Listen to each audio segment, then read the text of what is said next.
Okay. And then it's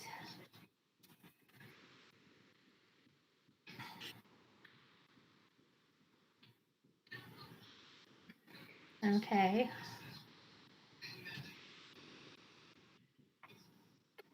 We'll do this.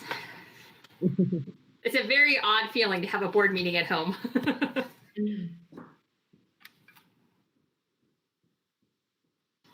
It was odd to be interviewed at home as well. So we're all getting these fun and different experiences to help us grow. It's all different. Mm-hmm. So, but we're already doing much better because people are logging on. So, Success.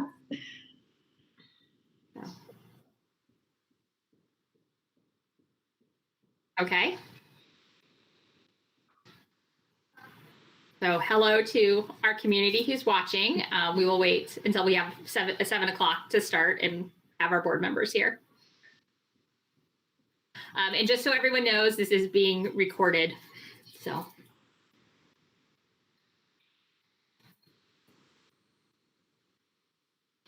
But Tina, I would do the audio recorder too, just in case.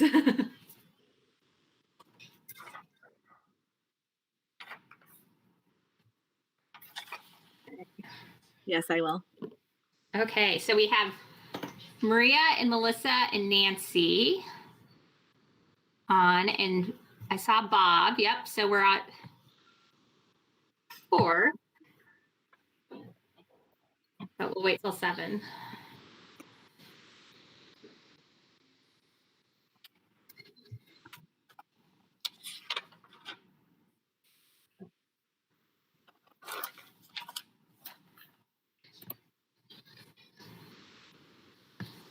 Erin? Yes. You have the communication from Lisa to read, correct? I will read it. Yep. Okay, great. Thank you. And the response. Great.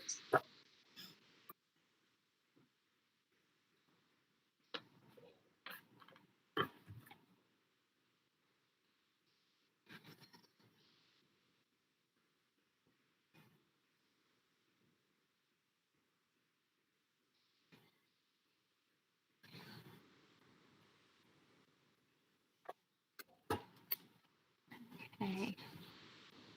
Kathy's on. Hi, Kathy. How are you?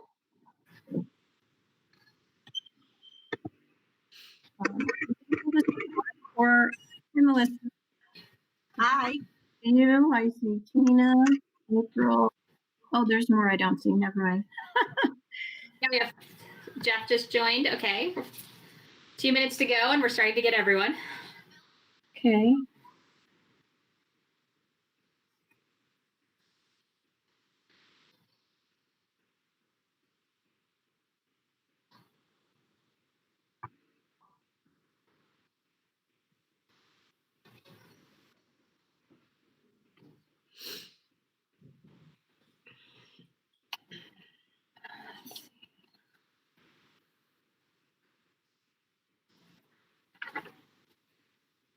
Okay.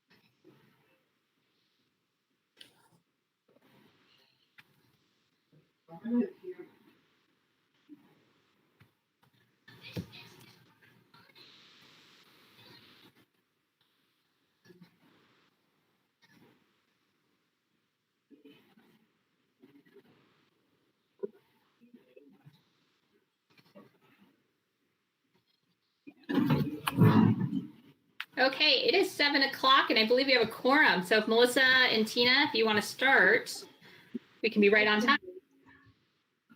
I will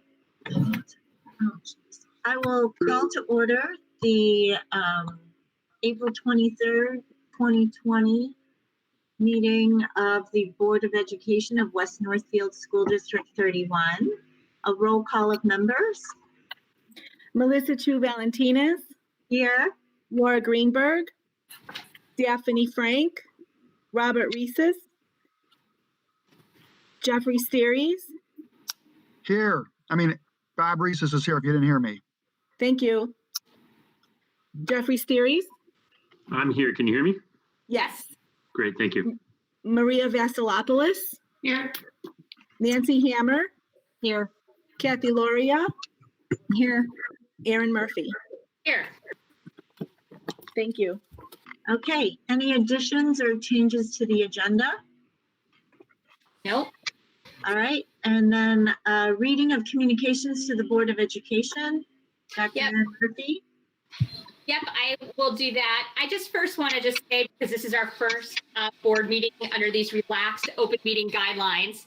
And we certainly understand that nothing takes the place of in-person meetings. And we've been working with attorneys and the Illinois Association of School Boards and our local Northfield Township superintendents to determine the best way to do this. And the relaxed guidance for this public health emergency is that we need to have a way for the public to listen in, and hence the live streaming we're doing right now with the YouTube, and an electronic way to participate. So a way to participate in an electronic format. And our neighboring school districts were very helpful in sharing ideas. So thank you, Mr. Alvarez, for doing the live stream for us today. And then we're using the Google form as a way to get public comments. And so we can still have that communication with the board. Our agenda has 2 different times to address for public comments. So I will read any public comments that were entered before 7:05 first, and then if anything comes in during the board meeting, we'll read at the end of the open session. And then we hope to have in-person meetings again sometime in the near future so we can continue what we've been used to. And there is one communication that we had received, and I'd like to read it. Dear board members, my name is Lisa Brown, and I'm a District 31 parent. I wanted to follow up with you all and request additional information on a few items that were discussed at the February board meeting and or recently communicated to the district. Specifically, a new transportation company. Dr. Murphy announced via email on 2/21 that the district awarded a bus contract to a new transportation company for the upcoming 2020-2021 school year. With a new contract and bus company in place, we haven't heard if the annual student fee for transportation will be reduced. According to the article about our last week's edition of the Northbrook Tower, District 27 joins District 21 in employing services of North Shore Transit. It is anticipated that most, if not all, routes will be paired for significant savings over unpaired routes. A few additional questions for you. Can you confirm if District 27 has contracted North Shore Transit for the upcoming school year? If District 27 is on board, when will you announce a new transportation fee for students since registration is currently underway? Will those students that are already enrolled receive a refund if they overpaid? If District 27 is not on board, should there still be a cost savings by awarding a new bus company, which would lead to a reduced student transportation fee? Transportation fee. The transportation fee for District 31 in general is significantly higher than our neighboring schools in Northbrook and Glenview and beyond.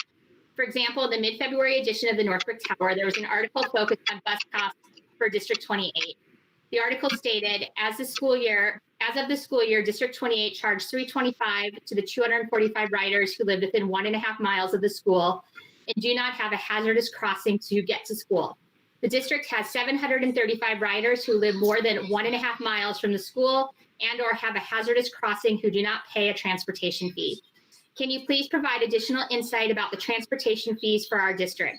The transportation fee is excessive for many families in our district, including my own family, especially as many families are sending more than one student to school. I believe that bus transportation should be more financially accessible, and getting our kids to and from school on a bus should not be cost prohibitive. Classroom sections. Unfortunately, I was unable to attend the February board meeting. However, I did hear that classroom sectioning was discussed and there is a potential to further reduce classroom sizes for next year. I'm concerned, along with other parents, of having even smaller classroom sizes than we had already had in place. Through communication about the District 34 referendum, I received the attached information about the districts that feed into District 25. As you'll see, our district already has the smallest average class size of all the townships. Not only am I concerned about the financial implications that will result from even smaller classroom sizes, but also the impact to those inside the classroom from an academic and social development standpoint, both the teachers and students. I'm formally requesting these items are added to the Board of Education agenda for the March 19th meeting, although we only had a brief meeting on the 19th. Please confirm these items will be discussed at the 319 meeting, as I will make sure other parents are aware in case they would also like to attend. Thank you for your time and look forward to hearing from you soon. So I have a few responses that we had talked about. One, District 27 did join us on the contract, and we went into it knowing that they probably would. When we got the bus bids, first student bus bid would have raised rates about 40% over what we were paying last year. And the North Shore Transit rates were an increase of 15% over what we had last year. The district assumes about 60% of transportation costs as it is. For 2020, 2021, we did not raise bus costs 15% to keep kind of tabs of where the new rates were. We only raised it about 5%. So the district is assuming the other costs for the school year. So and I know that other township schools are in the process now, since their rates were raised significantly, about raising and increasing their bus rates. So right now, we did not ask the parents to assume the burden of the rates for the bus increase. The district was planning to assume most of it. And then the conversation about class sizes was less about changing class sizes and more about maintaining existing class sizes and the challenges of predicting enrollment. So class sizes remain in that sweet spot and are not extremely over and or under what we would really like. There is a commitment to small class sizes, and I will say, even as we move into next year and knowing that COVID-19 is changing things, I think it's important for us to really maintain those already existing small class sizes. So that's kind of the responses. Erin, can I jump in for a second? I just also want to clarify that I have the 2018-2019 Illinois report card, and that has so our class sizes are where District 31 is the 12-to-1 student teacher ratio. District 28 is 12-to-1. District 30 is 13-to-1. District 34 is 13-to-1. District 27 is 13-to-1. So I just would like to clarify that this board has really tried to stick to our classroom guidelines, and that they do seem to be very much aligned with our neighboring schools. And as and to reinforce what you just said, which was that our discussion truly was about maintaining those class sizes, and that this isn't a discussion about lowering class sizes or having smaller ones. Just finding that sweet spot. And exactly. And it can be a challenge sometimes predicting enrollment. Okay, so that was our one request to address the board. So our next item then is recognition of audience. And we do have some people who have submitted requests. Okay. So I will go through, I think I have 4, so I will read those. The first one is Margot Schwartz Newton from Northbrook. She wrote, "Greetings. I'm wondering if considerations for e-learning in the fall are being worked on alongside a re-entry plan in the event of a resurgence. If we remain home in the fall or return home, how might e-learning be tweaked to provide greater guidance to students while removing some of the burden from parents? Also, may students keep their iPad Chromebook for at least part of the summer to continue learning, especially if the stay-at-home order remains in place past the end of school.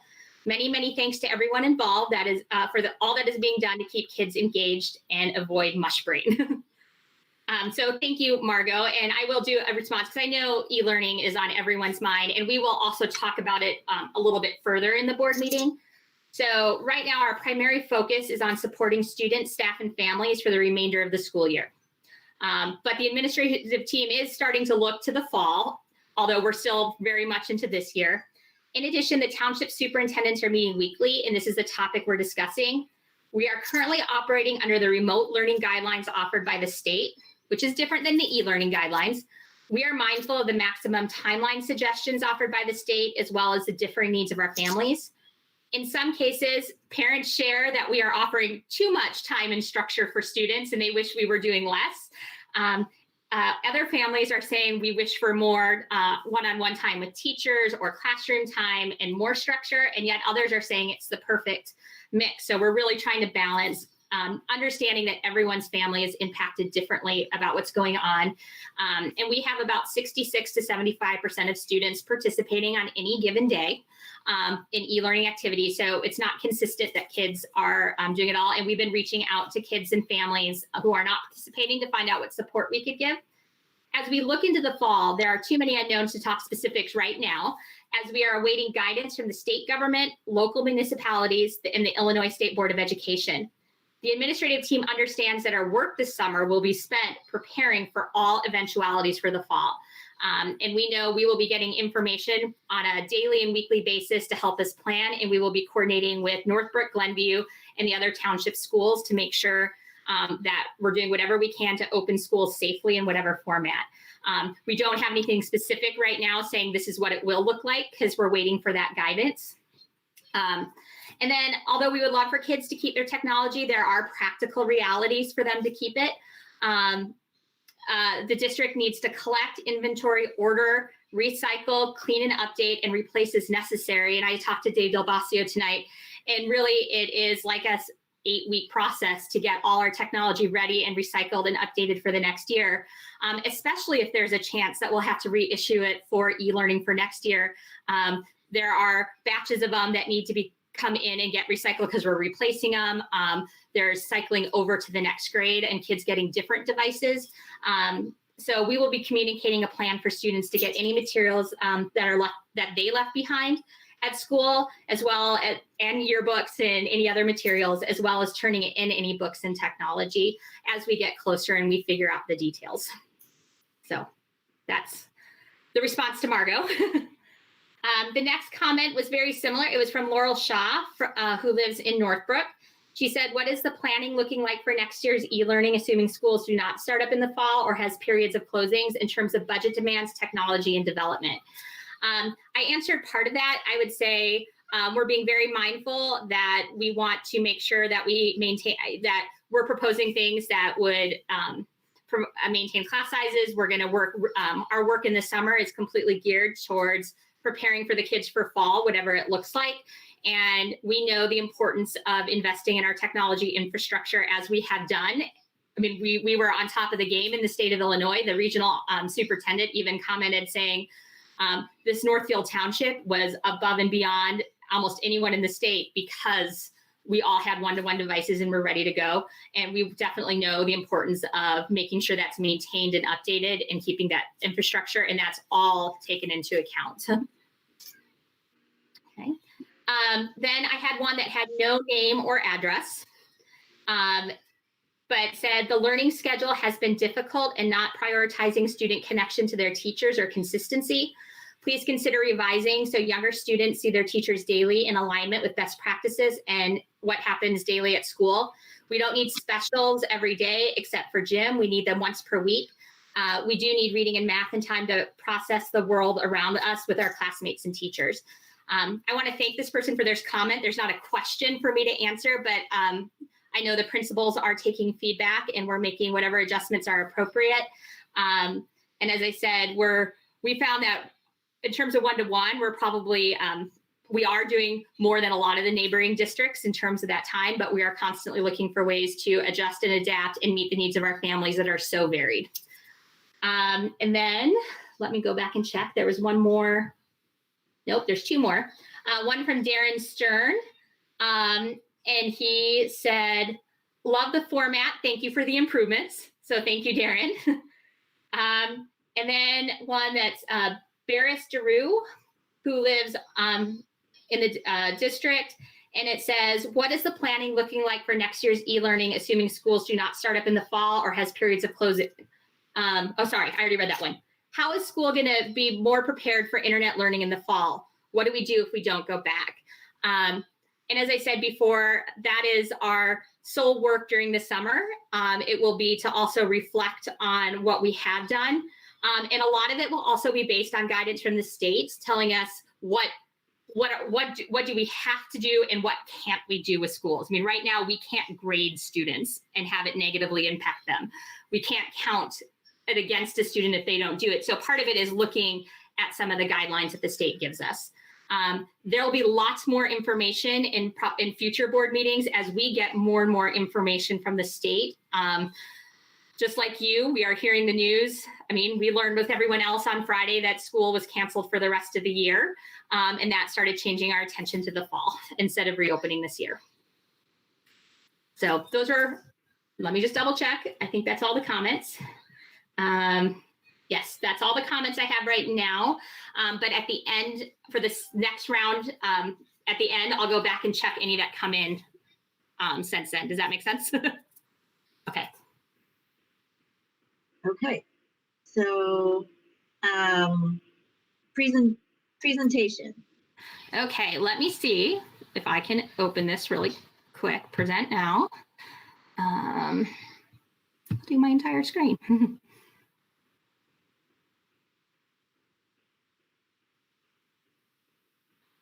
Okay.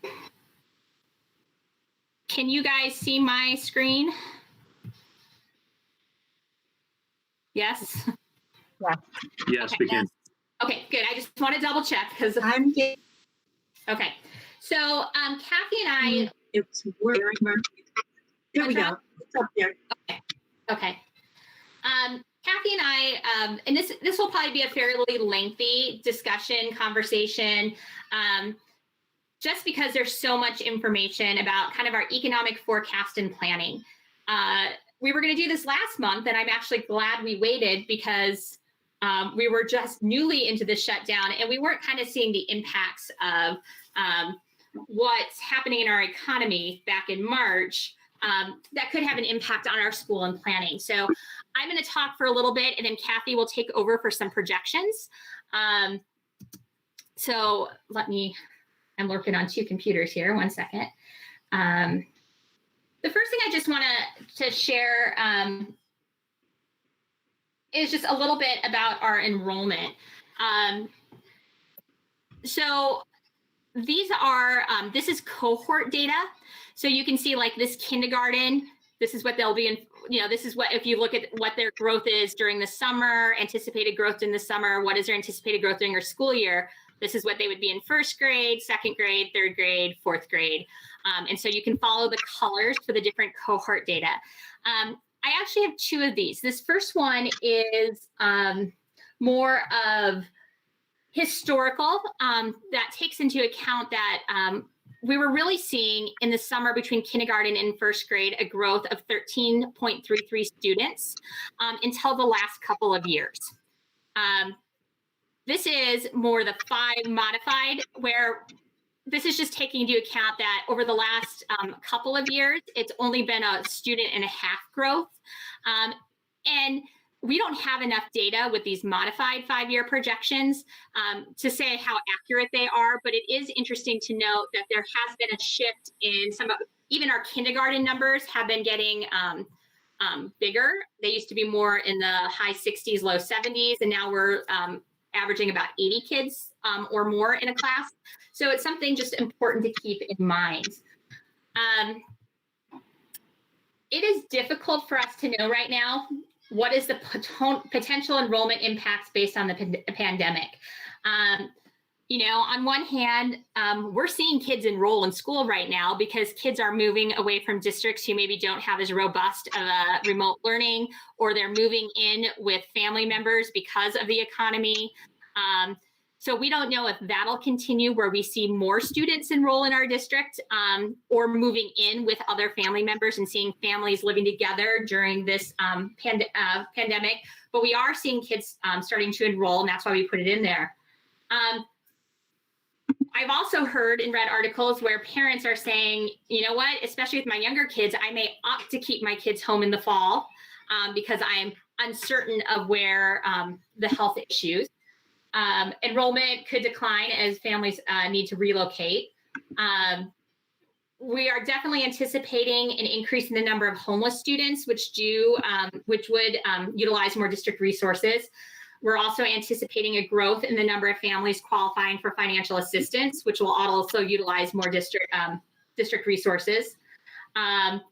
And at the same time, there are new developments being built that we always want to look and see, will there be a growth in students? We can't make specific recommendations yet for fall because it is too new. We have this current state of affairs has only been around since March, and we, like you guys, are just joining in on every webinar, every bit of information we can get to say, what is the impact going to be on our district financially, but also with our enrollment. So then let me move for a second. Just there are questions, the enrollment really impacts what we do with Winkleman and sectioning information. Here's a little bit of a historical perspective of the last 5 years. This year we had 28 classrooms. The year before we had 33, but we also had a really large 5th grade class that year that is now in 6th grade. That is near 120 kids, which is far larger than some of our other numbers. And we also saw that some of our other classrooms probably had class sizes that were too small, that we kind of overestimated. And then we see the 30. So what we can really say is, as we're planning and looking at things, 30 is kind of the sweet spot for what we would probably put in for projections and budget and planning, is knowing that most likely we should plan for 30 as a targeted number. Now that could go up if there's big enrollments, or it could go down if there's a funny class, but 30, so generally 5 sections per grade, is generally that sweet spot of where we're at. I would say until we know a little bit more about enrollment, that I would probably stick with the number of 30 and then evaluate in in June and July and August to see where our enrollments are. Right now, our enrollments are really low because people are not enrolling during this time, and we're going to start encouraging, but we don't want to overestimate, but we also don't want to underestimate. So 30 is really that sweet spot. This is kind of the projections based on next year, but once again, we're not sure exactly what the impact is going to be on enrollment. If we follow the 1st grade historical, then we're really looking at 6 classes but only 1.5 students above the guidelines for 5 classes. If we use the more current, then we're definitely in the sweet spot for 5 classes. I really like when I see that there's room for 10 students, 15. So if we're doing that, that's definitely keeping and maintaining the smaller class sizes. 5th grade is really at 4 classes, room for 2 more. We would still stand by our recommendation that 5 is probably appropriate for that 5th grade class, or kind of go in with 30 classes. And if we need to shuffle things during the summer based on enrollments, we could do that. So a board member asked me just to put in some just general class size information. This is from 2017, I believe. And Melissa already kind of read the school report card of the 12 to 13 teacher to student ratio, because that also includes specials. You can see that District 31 is right there with the other districts in terms of class sizes. Either slightly, for the most part, either right where they're at, maybe slightly lower compared to some others. There was also a question of average cost of a teacher.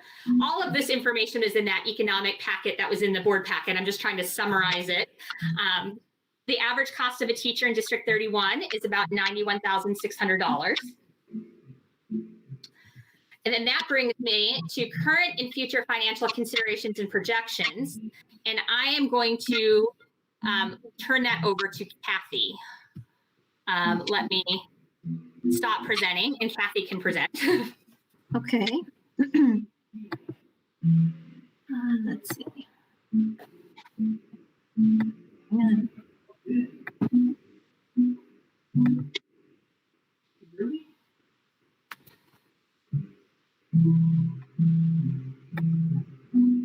Sorry, hang on a minute. I'm trying to get my sheet.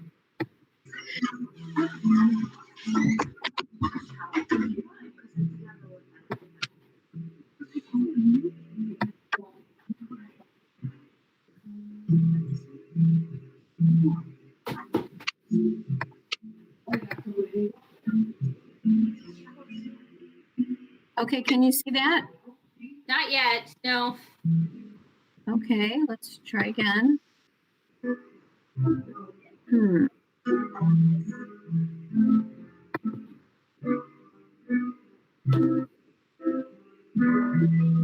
Sorry, that it should be sharing. Hang on one second.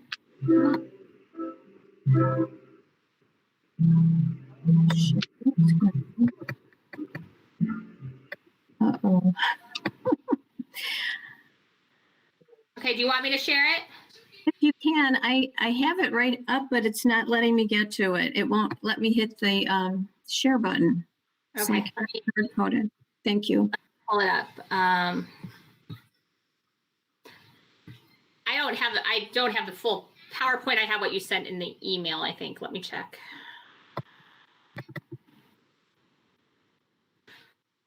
Okay, I'm not sure why this isn't sharing.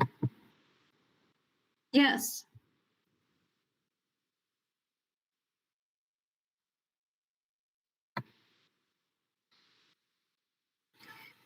Does it have to be in a tab, or could it be from my desktop?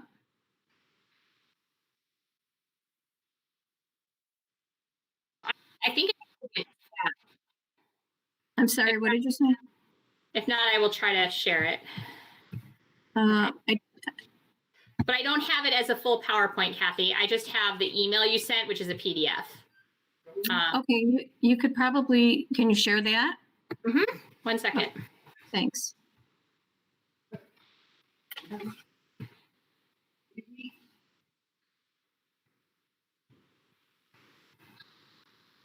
And okay, can people see that?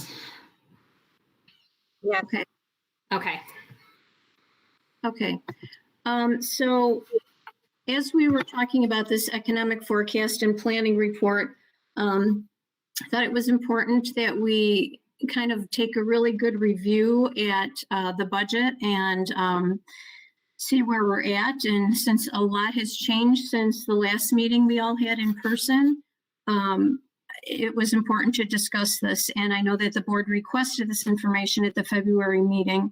So part of this, what has changed if we would have presented last month, is the need to really look at the effects of the pandemic and the effects it's having on public bodies, just like it is on other entities. So we're trying to work through these and identify them. So the first step in doing this, as you can see, that looks like a little budget constraint there. But if you could, yeah, you could keep me at that screen. Thank you. Okay. Yeah, that's fine. So the first step was I reviewed the budget, the operating budget accounts for revenues and expenses, and saw what was spent to date and then anticipated. These are new anticipated experiences we should have with revenues and expenses due to the remainder of the year. People aren't there, supplies aren't being ordered, just different situations that can happen from not being there. So as a result of that analysis, we used revenues and expenses that weren't what was budgeted, isn't what's actual. It's actual through April 15th, and then the rest is estimated for the rest of the year. And that's what's included in the PowerPoint. So if you go to the next page, major factors. Thank you. So I just wanted to share some major factors that are affecting our budget. And these two are outside of the pandemic experience, but this is something that has affected us this year in the spring. The one big thing is we had a large property tax refund, which we were not anticipating, and a number of smaller refunds. It's been quite a year with refunds as far as property tax receipts. So the larger refund we'll talk about later in closed session, but this could be a temporary thing, or it could provide for an additional refund. So we'll talk about that later. And overall, the budget, we budgeted a little higher for revenues, and for expenses, we tried to refine those a little bit more. But as far as revenues, the state and federal revenues that we anticipated met the expectations. And for our expenses, even though we budgeted a little lower, Most of our expenses were under the budgeted amounts, so that was good. The problem we experienced was with the tuition from NSSED, so that was much higher than we had anticipated. And all of that, a lot of that depends on which staff are in the classrooms, what their rates are. And again, we kind of under budgeted there a little bit, not thinking that it would be so high because we were bringing some students back to our schools. So those two things had a pretty big impact on the budget. Okay. Do you want to go to the next one, Erin? Yep. So what I tried to do was get an estimated reduction in fund balance. So this year our expenses were much more than our revenues. So what that'll end up happening based on these estimations is our fund balance for the operating funds will be about 1.5 million lower. So we'll see how that actually works out in the end, but that's something that we have to be cognizant about as we move forward.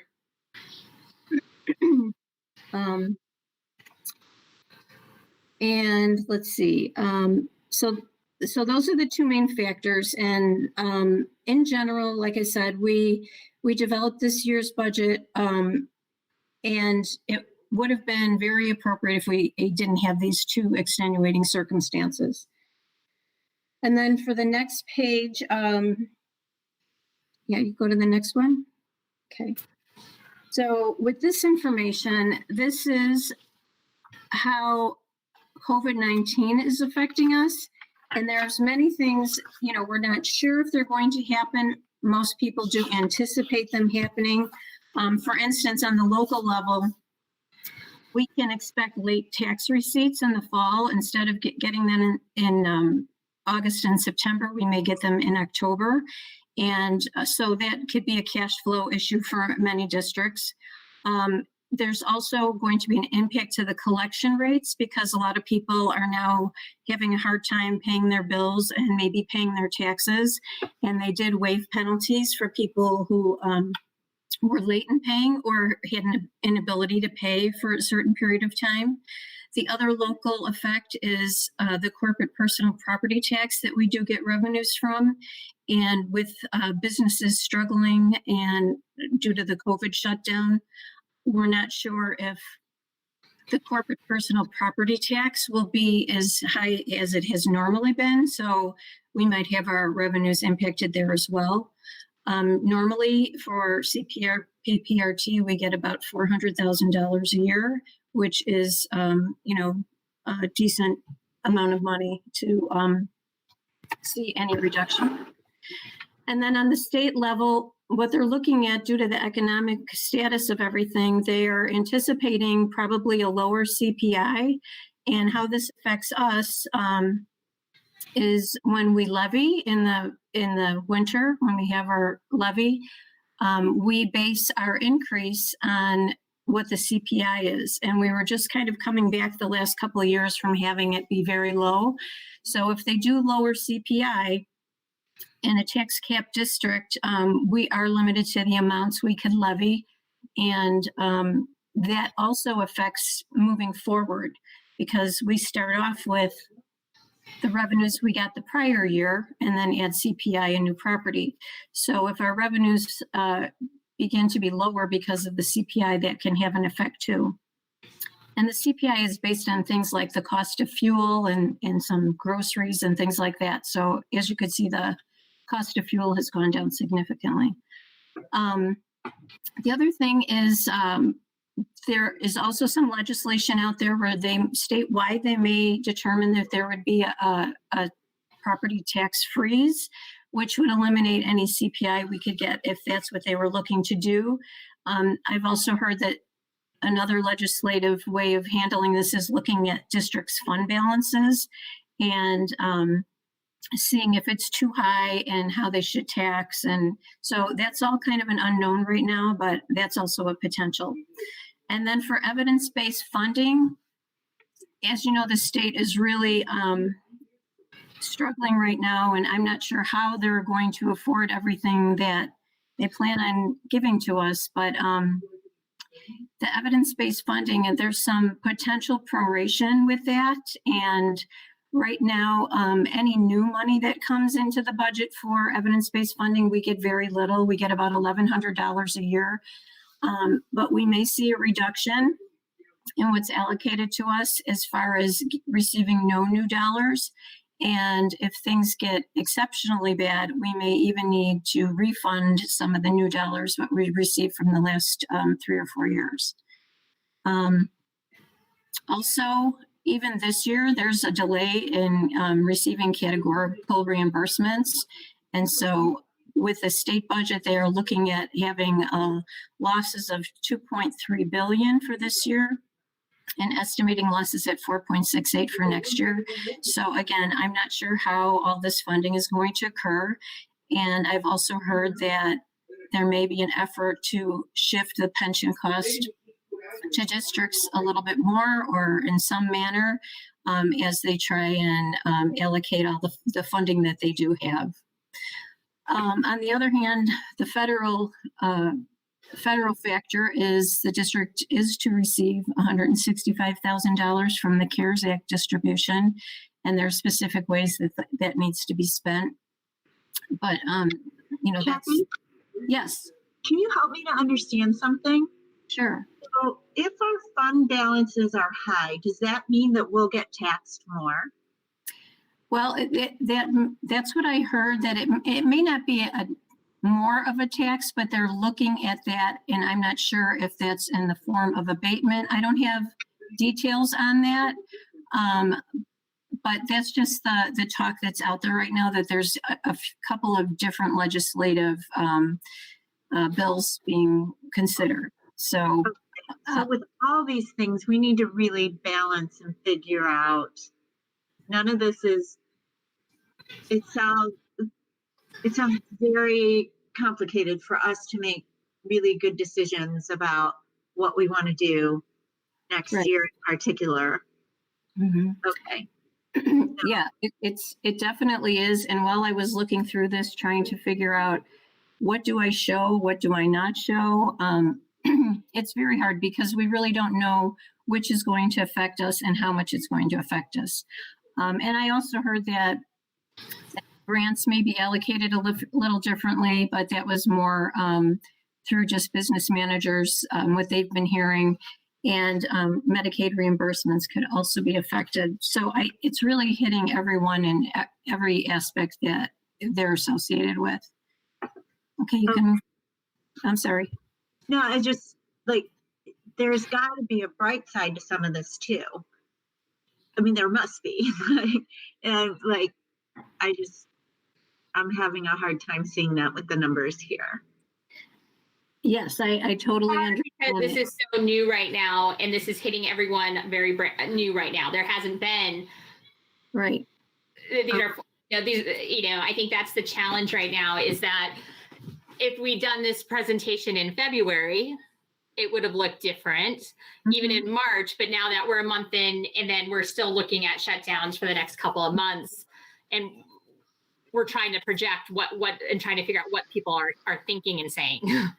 Yeah, I think though, just it's Laura, to Melissa's point, this is a list of everything that could possibly go wrong. I could also put up a slide that says coronavirus is going to mix with flu and we're going to get a 1918 pandemic and we're all going to die. So I think just being a little clear, our revenues were a lot lower than our expenses. That's because of the capital investments. Just being a little more clear that this is all what could possibly happen, but none of this is actually happening. Because what I fear is, just like our class size, there was inaccuracies out in the community that we were going to lower class size. And we were just looking to accommodate. And you know what? A lot of our parents are probably happy right now that the class sizes we have allowed our teachers to at least do 10, 15 minutes one-on-one with each kid, which for kids that don't do group well, that's all they're getting. And so I just think we need to be a little careful before we just spew a bunch of negativity that can be taken out of context, shared with the community, and misplaced, like our bus fees, like the class size, like our revenues were way under our expenses. I think we just want to be careful with the language because a lot of things are getting misquoted. Okay, thank you for your input. Honestly, these are just things that we have been shared as business managers, and we're to make our board aware of them. My hope is that we're really not affected by almost any of this. It's just that there's a potential for this, so I am sharing potential. And If you share especially, the potential, then we would actually, I think that's, we need to share the potential because in case any of these happen, we want to make sure we have that out there. Yeah, but it Right. wasn't clear, right? It's like, and this could happen, and I'm hearing that, and I'm hearing that. It's not like, here's all the potential negative things. But again, unlikely is a very different positioning than here's all the negative stuff. Okay. And I just want to be careful because we're being called, the parent questions about planning in the fall, things like keeping technology. I really disagree with getting our technology back. We have families that's their only outlet. And so there's some money decisions that were coming. And I think we just want to be careful about what is real, what is conjecture, and what is unlikely. And Kathy just said the key thing is a lot of this is unlikely. That's the important place to frame it before you start going into the negativity. That's all. okay, yes, and I mean, if I could tell you the future, it would be great. And I'm just bringing these things out so we could take them into consideration as we move forward without knowing what the end result will be at this point in time. And I'll move to the next slide, which is, again, these are things more associated with our district.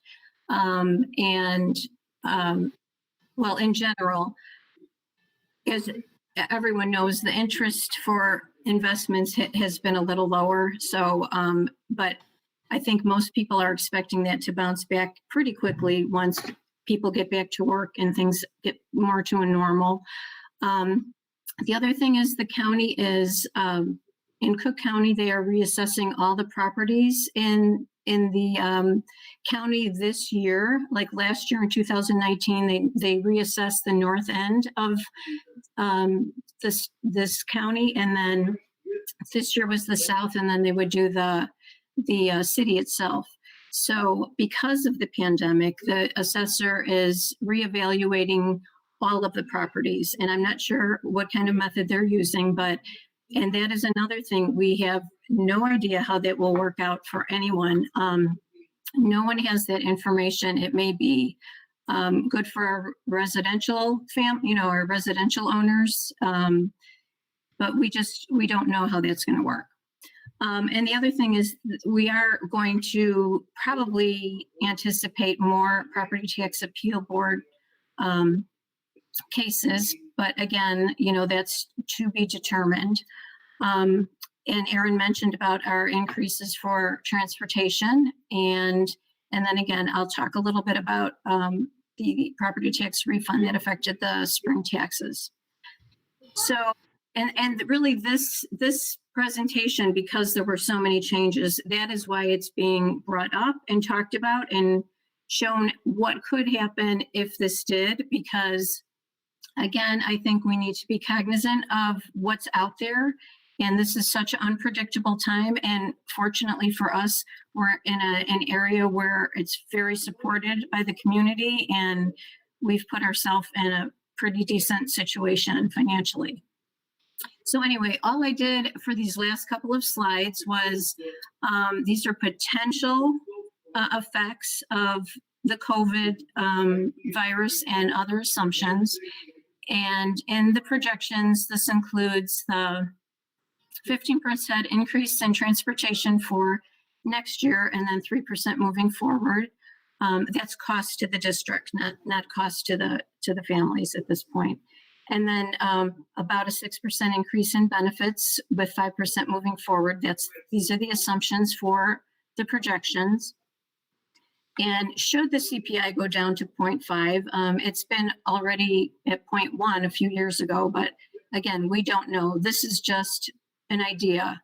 And of course, it would go up moving forward. And the assumptions also include when we have the 3 retirees retire this year, we can anticipate new hires to be about $150,000 savings. We do have some additional salary costs for new people coming in. And then it also assumed how we would do with no CPPRT growth or evidence-based funding growth, and 3% increase for salaries. I kept the spring tax receipts at 55%, which is the most they could be. And then the fall tax receipts, I was estimating about 98%. Some districts are in a position that they're estimating 50%. We are not there. And then this was no change in FTE. So anyway, you could see that if those number of things happened, that would have a negative impact on the district. And then the next one is just the same exact assumptions, except if we had 2 additional staff.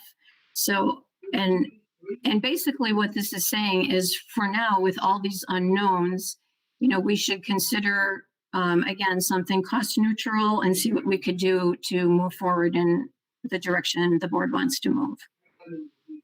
So that's what I have for now. Okay. Kathy, I just want to say I appreciate you pulling us together. Holistically, I think we need to be financially conservative in these times of unknowns. And I think, although it's a little dismal sometimes to think about worst case scenario, I think it's good to be planned for it in case it plays out. So just wanted to voice that appreciation.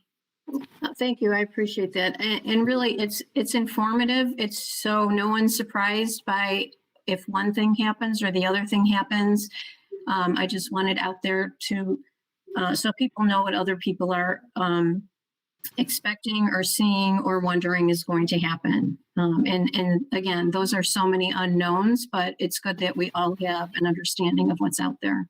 And I think your advice to stay cost neutral, or at least to try to save a little bit too, is well put. So thank you.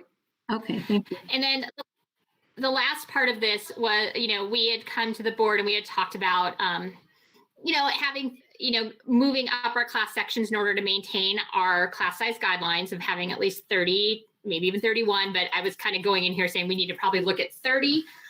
Last board meeting, I had said we were maybe going to need more arts specials, but the Winkleman administration and Dr. Gruen, so Dr. Berger, Dr. Gruen, and Mr. Alvarez have done a great job coming up with some options where we would not need specials increases if we were to have 30 sections. 31 we'd still have to play with, but 30 sections. So I'm really pleased about that. So that's not on the table at this point, that we would need extra specials. But there was a request, like, what are some ways, if we needed to add 2 staff members, that we could possibly do this in a cost neutral way? And here are some suggestions, and not all of them are appropriate for this next school year.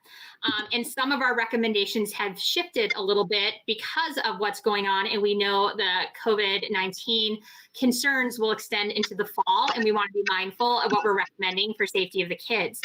But one way that we could save about $186,000 is if the board does not buy the 4 additional days of the school year. We have to buy 1 in order to have the right amount of school days, but we could do 170. We could save $176,000, which is pretty much those 2 staff members, just if we don't do that. Another option, not necessarily something we want to do is reduce, but we could reduce a field office position and transfer that person over to cover a retiring teacher office member at Winkleman for a cost savings of $22,000. Field's office believes they can do it. We'd have to hire like a 15-hour-a-week position. Our science coordinator has resigned, and although I really want all hands on deck in terms of our coordinator positions next year, especially in light of what we're planning, and we might have, any more remote learning and catching up kids. This would be an opportunity to put a pause on it for 1 year.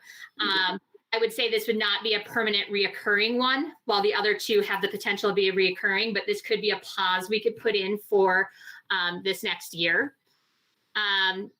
This is one that we had, but I kept it in there, but this is one that we would recommend for 2 years from now, especially in light of we want to make sure our nurses are familiar to parents given what's going on right now. Right now, our Winkleman nurse, who is wonderful and will be retiring in a year, is hired through NSSED. If we hired locally, we would save about $50,000. But once again, given the COVID-19 situation, this is not a preferred choice for this school year.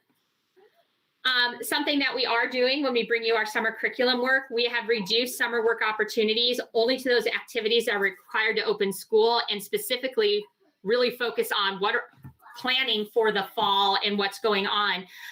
So we have reduced it quite a bit, and we're saving over $40,000. So that is when we bring it to you, we have dramatically reduced it. We're also aware there's a lot of fatigue out there, and we want to just be really targeted in our work to make sure it's focused on exactly what we need to do for fall planning.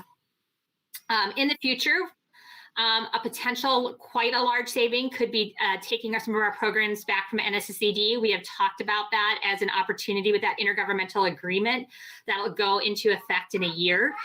This next year could be spent in planning, and you can anticipate a proposal coming to you sometime next year. We could consider reducing the number of overage days for coordinators, differentiation specials, special education lead teachers. This one isn't bolded. This isn't one I necessarily be recommending for this year. It's something we can look at. I think we need all hands on deck for planning for the fall, especially with the new assistant superintendent of curriculum and instruction. But there is an opportunity there if need be in a year. We could consider revising class size guidelines, but I also want to say, given the COVID-19 situation, it is projected, and what information we're hearing is that small class sizes will be encouraged. So at this point, I think we want to celebrate the fact that we already have small class size guidelines and not look to even increase 1 or 2.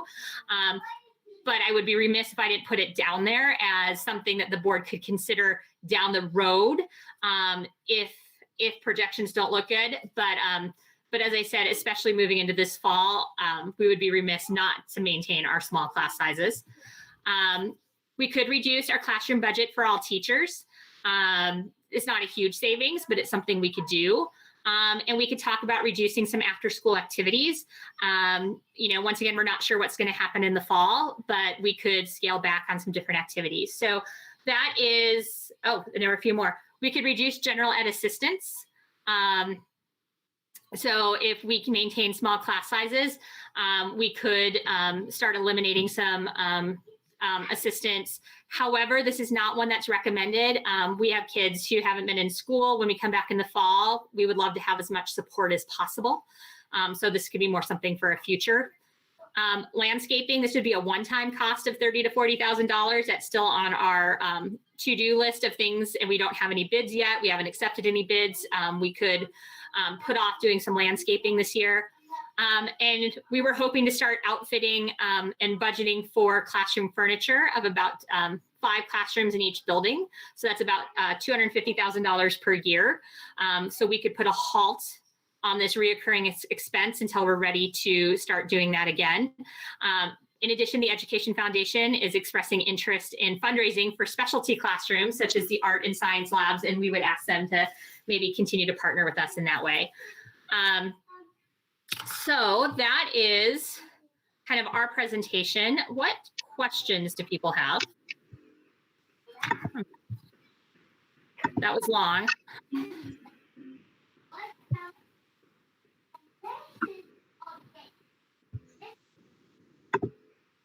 No questions? No questions? I have a question. I just want to thank you for thinking outside of the box a little bit and coming up with some ways to not have to increase, more staffing in specials areas, or however you manipulated the system or your team to make that work is appreciated, because that's just money in the bank for us.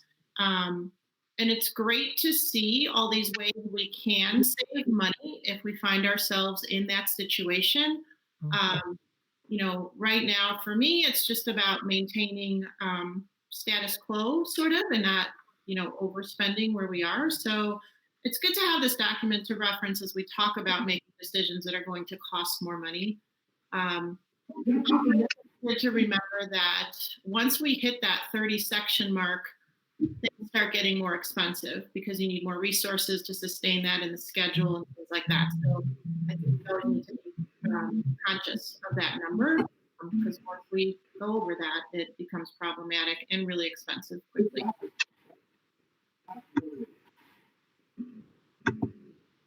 Thank you. Anyone else? So I also want to echo thank you for the information and giving us different things to consider. The only question I have is what, if any, decisions or input is the administration looking for tonight from the board? I guess what we would need to know is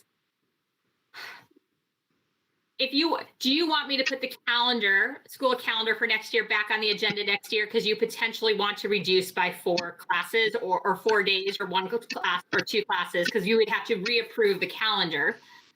Is that something you would like to do? Erin? Yeah. Oh, yes.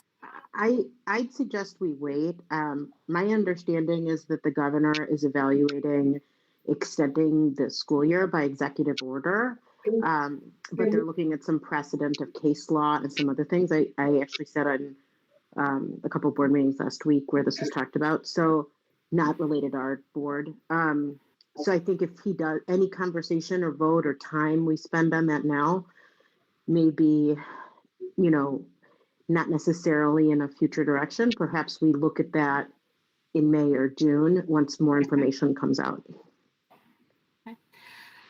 Can I make the assumption that we are at least hiring for 30 classrooms for next year? We've always flexed it Right. between I know. 28 and 32, so I don't. Yeah. No, I don't. I don't agree with that assumption. No.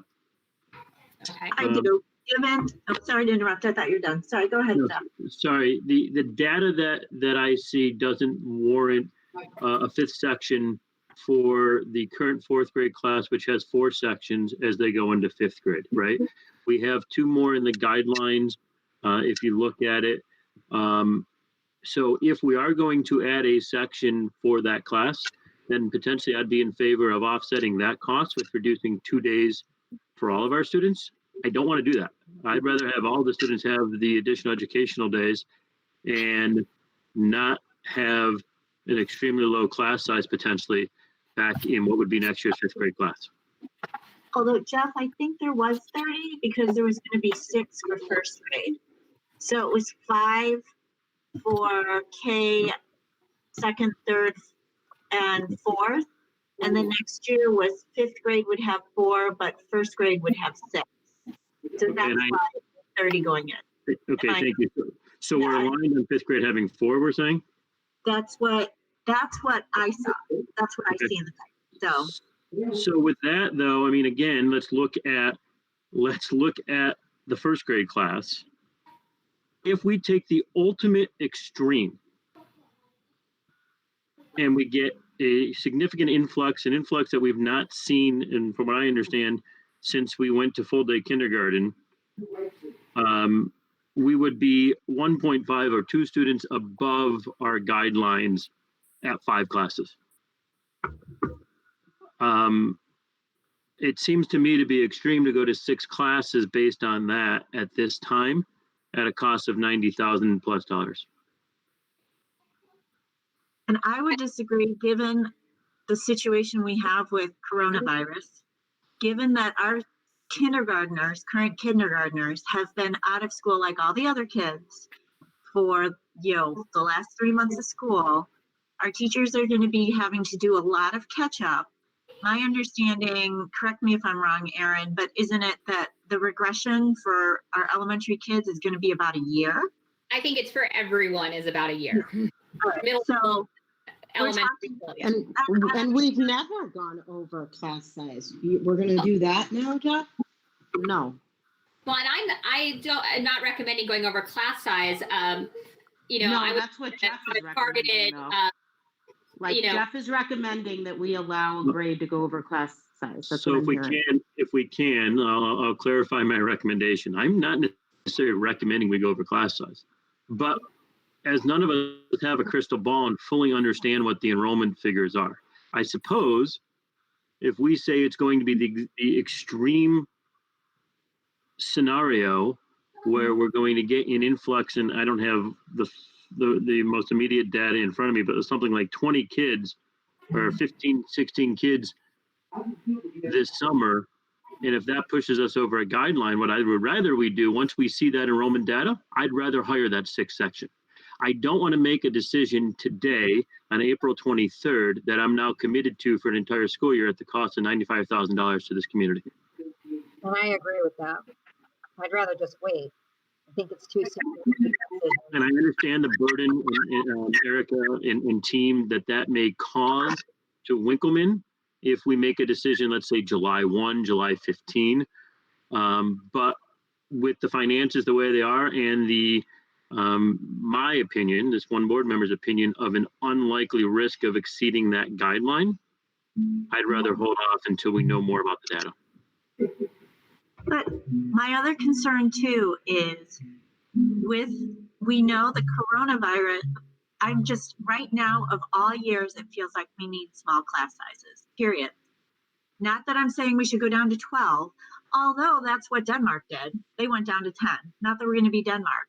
But what I'm saying is, as we're trying to we cannot pretend to make decisions in a vacuum. We are currently living in a pandemic, and we are trying to predict without crystal balls what's going to happen. And we want to be planning and thoughtful. Does what we do this year mean that this is what we're going to do every year going forward? Of course not. We have never done that as a board, which is why we keep having these discussions about class sizes, even though we've talked about it being a value. So the fact is that this idea that we are going to go into this, we've had this discussion in the past of how we don't actually want to have to wait until July or August to make that final decision. And Erin even said to us, her recommendation is to go in planning for 30 classrooms. So this to me doesn't make any sense given the current situation where social distancing is going to be a thing for 12 to 18 months from now. And then that's a time when we're going to talk about actually having larger classes. So I think on what Jeff said, I'm not for lowering class sizes, so I'm going to say that outright. So I think there's two conversations that are happening right now. And the one out there about we're lowering class sizes, I think is kind of untrue. I think what Jeff is saying, I'm sorry, Jeff, I'm putting words in your mouth, but I kind of understand it the same way.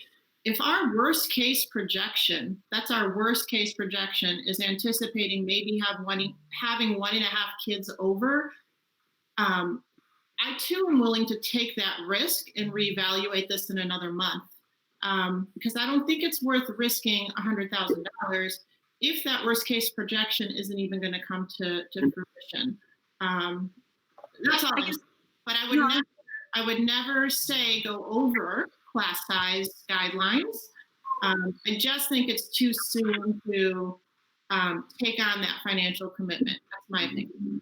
And what I'm trying to say is that I think it's just a little too soon as well, just in the sense that I'm wondering if the governor's going to give us some other guidelines that's going to say to limit so many kids in a classroom, because I think right now we keep talking about social distancing. We're going to have to regroup all those rooms anyways. We might have to redesign the way the kids are sitting now. So something might happen where we're gonna, I just wonder what that's going to look like. Like, how many kids can we have in a class? Is that going to change? We might have to lower those numbers overall. So we might not have a choice to, you know what I mean? I think what I'm hearing Jeff say is we're going to go in planning for 29 rather than planning for 30. So going against what Erin recommended and going in planning for 29 instead of 30. I didn't read a recommendation. And maybe I missed that, but yes. Erin, did you have a recommendation on first grade? My recommendation is to plan for 30. generally 5 classes per grade level. However, stopping once we see the enrollment, and if one is below or one is whatever, we could do some shifting at that point. If for some reason, because we're so much uncertainty in terms of enrollment numbers, because we don't know if we're going to have move-ins or move-outs or what's people are going to keep their kids home or not, and really do some careful reporting at the July board meeting to say this is where our numbers are. By then, hopefully, we have some more information. I think given the environment where we are going into next year, where 30 is a good number. Although I wouldn't necessarily commit that. I mean, the plan would be to plan for 5 for each grade level, knowing that if something shifts in a grade level, we might have to adjust something later on in the summer. That just seems the most thoughtful, and I know how important going into the fall for smaller class sizes and as much flexibility, which is another reason why we're not saying our recommendation is to take away the teacher assistants either, because we know we might have to divide kids up into smaller groups within the classroom and be more mindful. So that would be the recommendation. And then if the board wants to consider some cost neutral ideas, then to consider some of those I presented. Whether it's not hiring the science coordinator or taking some days back or any of those. What I see is on your recommendations, you're assuming, say, 30 classes, but it'd be, right now, it kind of lists 29 with 5th grade being 4 classes. Right. And the flexibility would be basically if it looked like 1st grade, if one of the classes, other classes like 1st grade needed an extra section, then you would keep at 4. You keep 5th grade wasn't at class sections, but all things being equal, then it would be 5 for everything. But yes, you are right, Bob. Because if 5th grade goes to 5 classes, that's in all likelihood going to be only 18 kids in a class, with a guideline of 23. Right. That's 5 less per class. But then if 1st grade grows, we at least have the teachers hired. We can do whatever changing we need to do. So that was my thought going into this, is to really plan for 30 sections.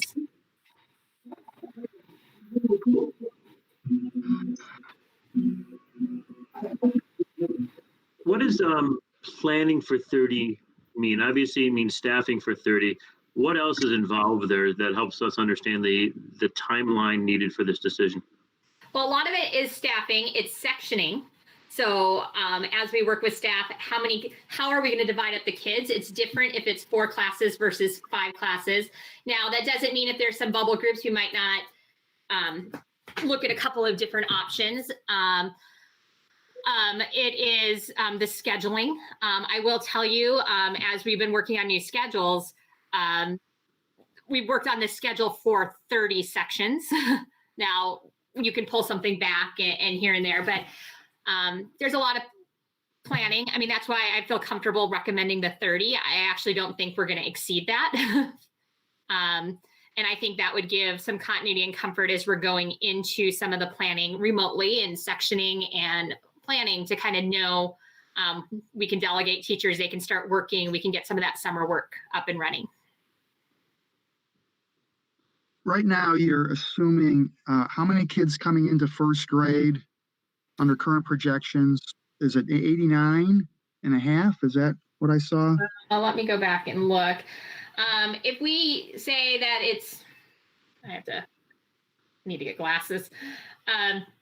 For 1st grade, if we follow the historical trends, we anticipate about historical trends, which we've noticed a dip in the last couple of years. It could be about 100, just over 100 kids. With the more recent trends, it would be about 89 to 90 kids. And so there's kind of that wiggle room for 10, and that's why I'm not sure what's going on. We have the more recent trends. I'm not sure what's going to happen with enrollment, especially with some of the younger grade levels. Well, all the grade levels, I'm not sure. That's why I feel comfortable saying, let's start with 5 and not jump immediately into 6, but let me report that on a regular basis. Let me report that on a regular basis in June and July. Right now, our enrollment numbers are down a lot. It's hard for me to even say what our enrollments are because people aren't enrolling. I mean, there could be financial considerations. It's the timing. It's not the first thing on people's minds. So we need to really get a push to get people to enroll for school next year so we have a better sense. We need to get our office staff out calling people and say, are you planning to enroll next year? And I think for a lot of people, there are also a lot of unknowns and they can't commit to enrolling. That's why I'm not ready to jump in to 6 sections for first grade. But definitely that still leaves some like a wiggle room of like 10 kids. And if we exceed that, that's when we come back to you and we have that conversation. It seems to me that a wiggle room of 10 kids is a pretty good wiggle room. Right. So, and I like, especially going into next year, seeing that there is wiggle room, quite a bit of wiggle room in every class, considering we want to focus more on some of the challenges with COVID-19. And knowing that we don't know, I'd rather having that wiggle room is helpful for me. And also considering that we don't really know the enrollment.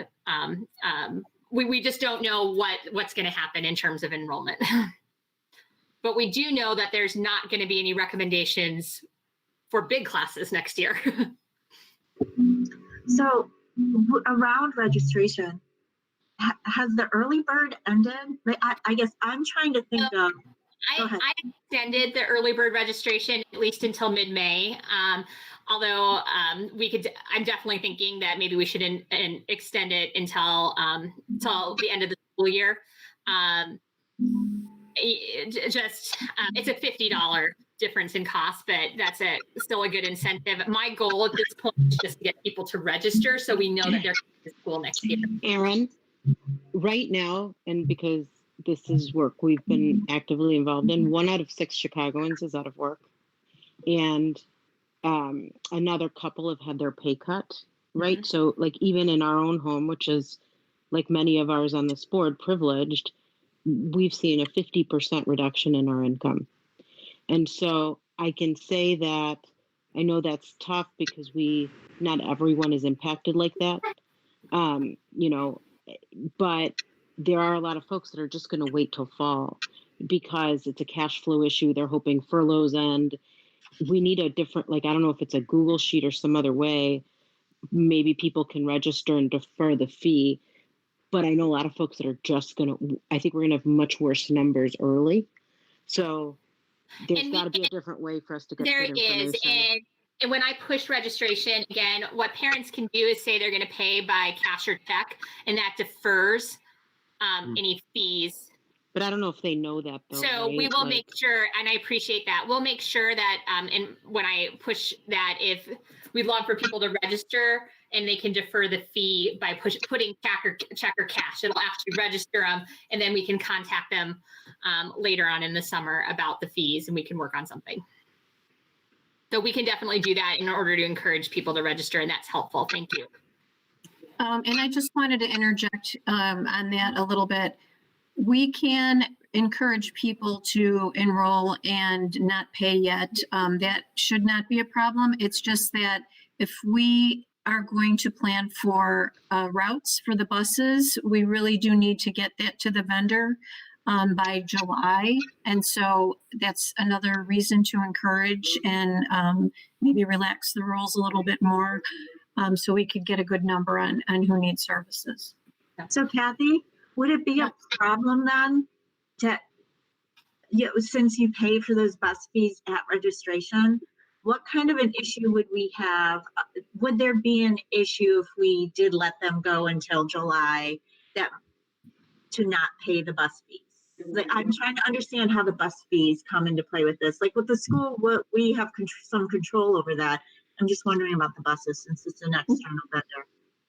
Right. And actually we have a lot of control because we do all the administrative work on our end instead of giving it to the bus company. Okay. Other districts have the bus company collect the fees and bill and invoice, and we do all that and just pay the transportation invoices because we don't need to share any additional information with them than we need to. So we can do that, and I'll work with people in the office and make sure that we can relax that a little bit, because it's important to get the numbers, and that's really what the incentive is about. But it doesn't seem to help us in our community to get people to register early. So a lot of people just wait till the end, but I have no problem working that out so people could at least register and we could get some numbers. Okay, thanks, Kathy. Sure. And we'll start pushing the registration, and we'll continue to extend the early bird, and let people know they can defer the payments right now. And we just like them to register. Yeah, that's fine. And based on retirements, planning or known teachers choosing not to come back, what is our full-time teacher staff at Winkleman for next year? Oh, I don't have that answer. What is our FTE for Winkleman? I mean, I know we have 2 retiring teachers at Winkleman. They're both being replaced because one's an EL and one's a special ed, although that special ed teacher will be moving over to field because we're reallocating it because some students are moving over to field and we need more support in a certain program. Then we have 1 retiring teacher over at field, which is the science position, and we will be rehiring for that because we need a 7th grade science teacher. So my question, I mean, we're starting to interview for positions, and we hope to have them all on the May board agenda for approval, and that would be for the retiring teachers plus 2 additional classroom teachers. If that is where we're going. If we're not going at this point where we would approve 2 additional classroom teachers, then I don't want to tell someone they have a job and put them up for approval. I mean, that's really where the challenge is right now. I don't anticipate we would have a science coordinator by a May board meeting. I think we're going to start screening, and that one can be deferred more for a June one, but we can start looking because that's a harder one to find. So that's what I need to know, because the last thing I want to do is tell someone they have a job and then they're not voted on, because we don't want to add the position. Yeah, and I would just add, in general, we have 96 people that are part of the collective bargaining agreement, but that does include social workers, psychs, and library, different, not only classroom teachers, but all the staff under that agreement. So Erin, just to recap, you're looking at 5 sections per grade level, yeah? Yes. And then if you need to make a shift because of sizes, you'll make the shift at that time. Yes. Okay, we're not going in hiring another 1st grade teacher. That's my concern. I think that's too risky, honestly. At this point, my recommendation would be to 5, and then I will carefully reporting all the grade levels to you each month. And if we get close, then that would be the question: would you want to approve another teacher for a section? But we'd also look at all our existing sections and making sure that we're good with them as well. That would be my recommendation, is 30 sections, and we will adjust if we need to. Would that include adjusting if we had 5 across the board except for 5th grade at 4 classes, where we'd have then 29? Well, I would say if we're hiring 30, we had them, we would keep that 5th section. I suppose if someone resigned in the middle of summer, we would have that opportunity at that point to say, are we going to rehire or are we going to reallocate? I feel pretty comfortable that going into 5 for each section gives a pretty good wiggle room in terms of numbers and lower volume in classes for next year. And that's one of my goals for next year in light of what's been happening. That's my concern. If we say 30 here tonight, shy of any other attrition that could happen, we're locked in for that, even if enrollment numbers in June, July show us that we don't need that. But then what we do is we have a permanent floating sub, so that we don't have to hire all of these subs every single day. We have multiple subs in our district. So that way we have somebody that knows our school district, is committed. We don't have to worry about, it gives us some flexibility. And it's being more creative. It's looking at, we've always complained that subs are, that it's difficult to find subs, that, that they are, it's just you get a wide range of caliber of subs, etc. Then this, by going in for the 30, which is what Erin's recommending, if we were to find ourselves going down to 29, then what we do is we have a sub pool. We have, somebody And that I'll we tell can, you my other just thing going in next year, our intervention and support needs are not going to be less next year. We know that. Whether it's social emotional, whether we have special ed kids who are getting services, but it's not the same. EL students who are have more, the regression is more. So even if we had an additional staff member, the level of supports that I believe our kids will need next year, groupings, different things, I believe there would be a value in using them, given that our kids are coming with summer and 3 months of school year. So if we had this extra teacher, we might be able to do some additional intervention in small groups beyond what we already have right now. But that's not where I'm going right now. I'd rather keep, I think we'll really use the 30 class sizes, but if for some reason we did have an extra teacher, we can always look at the sub, but I do believe that our children are not going to have less needs next fall. They're going to have more needs. so to wrap all this up so we can keep going, I guess, do we do just kind of a straw vote on who wants to recommend 30 versus who wants to recommend, I guess, is it 29 then? I'm not even sure where people are at.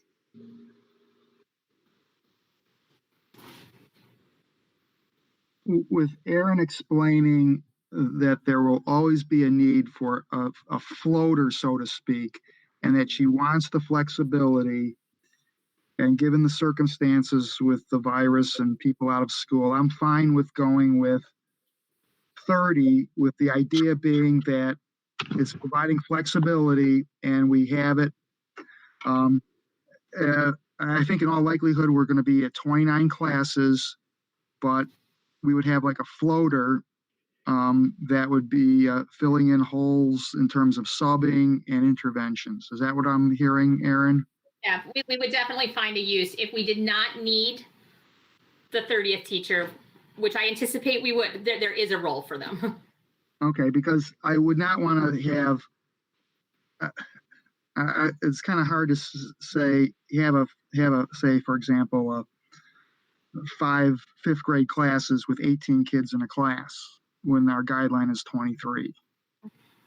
At least that's my own feeling. But I'm fine with going with 30 with your explanation that you would use that 30th person in some role that would be useful. And they wouldn't, if for some reason we continue to have low class enrollments.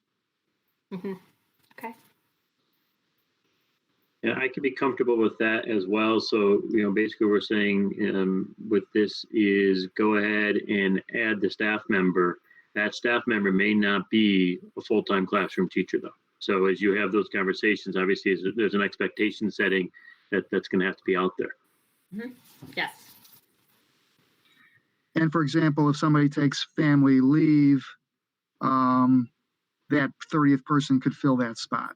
Right. I think there's a lot of unknowns and flexibility we can do. I'm comfortable with that.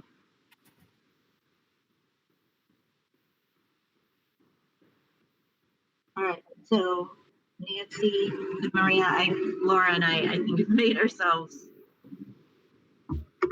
pretty clear on the 30. Okay.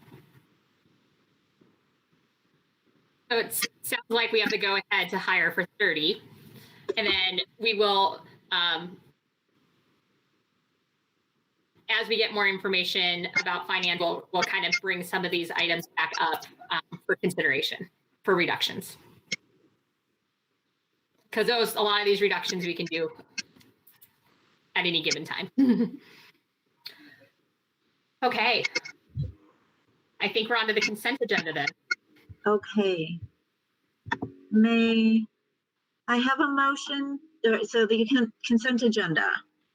May I have a motion to approve the minutes of the March 19th, 2020 regular meeting of the Board of Education, to approve the warrants for the first half of the month of March in the amount of $161,908.37, to approve warrants for the second half of the month of March in the amount of $72,019.21, to approve payroll for the first half of the month of March in the amount of $430,161.11, to approve payroll for the second half of the month of March in the amount of $435,095.16, to approve warrants for the first half of the month of April in the amount of $196,503.78, to approve payroll for the first half of the month of April in the amount of $418,722.73, to approve the personnel report as submitted and accept donations. The report. So moved. Second. On a roll call, Nancy, Here. Bob, Excuse me. Yes, I had to turn off my mute there. Yes. Maria, Yes. Jeff, Aye. Laura, Aye. and Melissa says aye. I think that's everybody, correct? Okay, so action item. So the first one is to approve a new assistant superintendent of curriculum and instruction. And Rebecca Matheson, or Becky, has actually been on the line, so Becky can come up and wave to you. There she is. I will tell you a little bit about her. The administrative team and I are thrilled to have Becky be part of our team. Her references were stellar. She has been a director of curriculum and instruction in Skokie School District 73 and a half, which is a pre-K through 8 school district since 2013.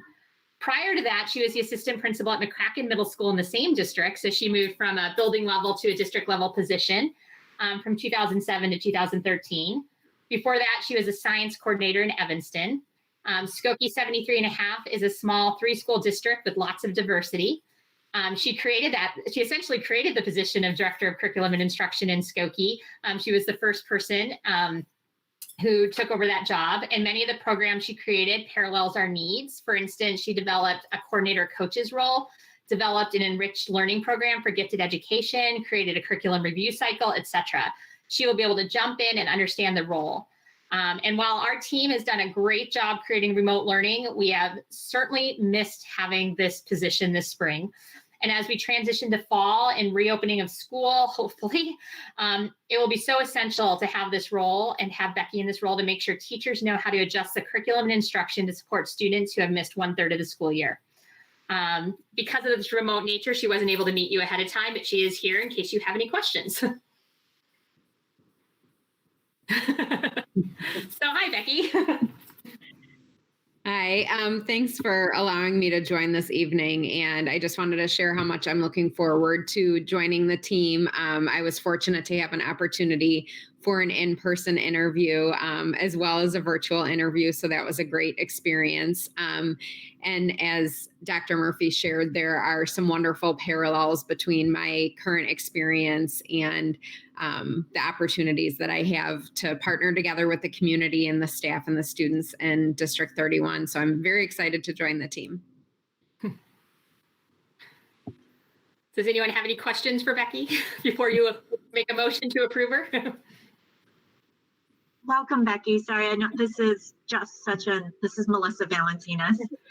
It's such an awkward, I know we're making the best out of a crazy situation, but we've heard really stellar reports from Erin and the team, and very excited to have you come on and help us through this really crazy time. It's truly, we need you, trial by fire, I guess. So, but welcome.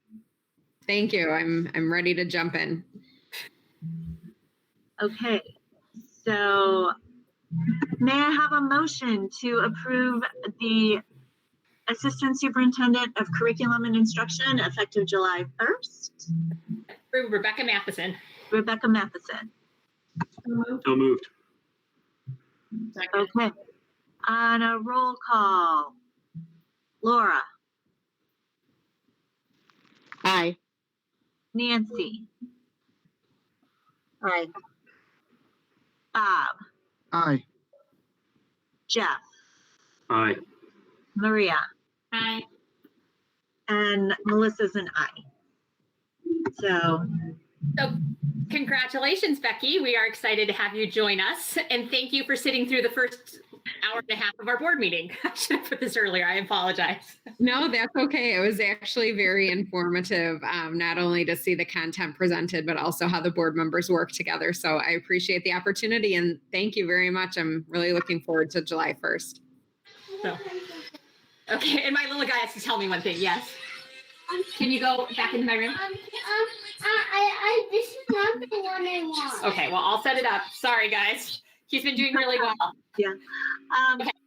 may I have a motion to approve the amendment for the intergovernmental agreement with the Glenview Park District? Information?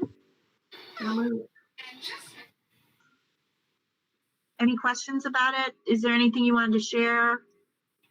It's just, oh, I'm sorry. Yeah, it's just extending our agreement. They've just changed the dates basically on what was in place, and we've been in this type of agreement since 1990, and it's worked well for us.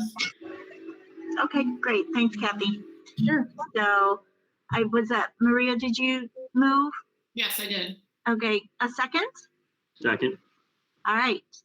On a roll call, Bob, Aye. Nancy, Aye. Maria, Aye. Jeff, Aye. Laura, Aye.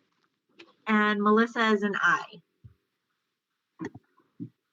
And then may I have a motion to approve a one-year contract extension with Quest Food Service with financials? So moved. Second. All right, any information that we need, or are we good to just go? You're fine. I mean, everything was in the memo. It's just Yeah. to start providing, a breakfast program at both schools Sure. in a formal level. Yeah, okay. And no questions? We're good to go. Laura, on a roll call. Aye. Nancy, Aye. Jeff, Aye. Maria, Aye. Bob, Aye. and Melissa's an aye. So it is approved. May I have a motion to ratify the emergency Quest memorandum of understanding and determine timeline for providing this assistance? This one might need a little bit of conversation. Yes. So, okay. Okay, so we started this emergency lunch and breakfast program based on the date we were called off of school. Our last day was March 13th. So the elementary districts are working with the high school district, and because they are able to prepare the meals there, and they came up with how to distribute them, which has been very helpful for our families because it is so close to many of them.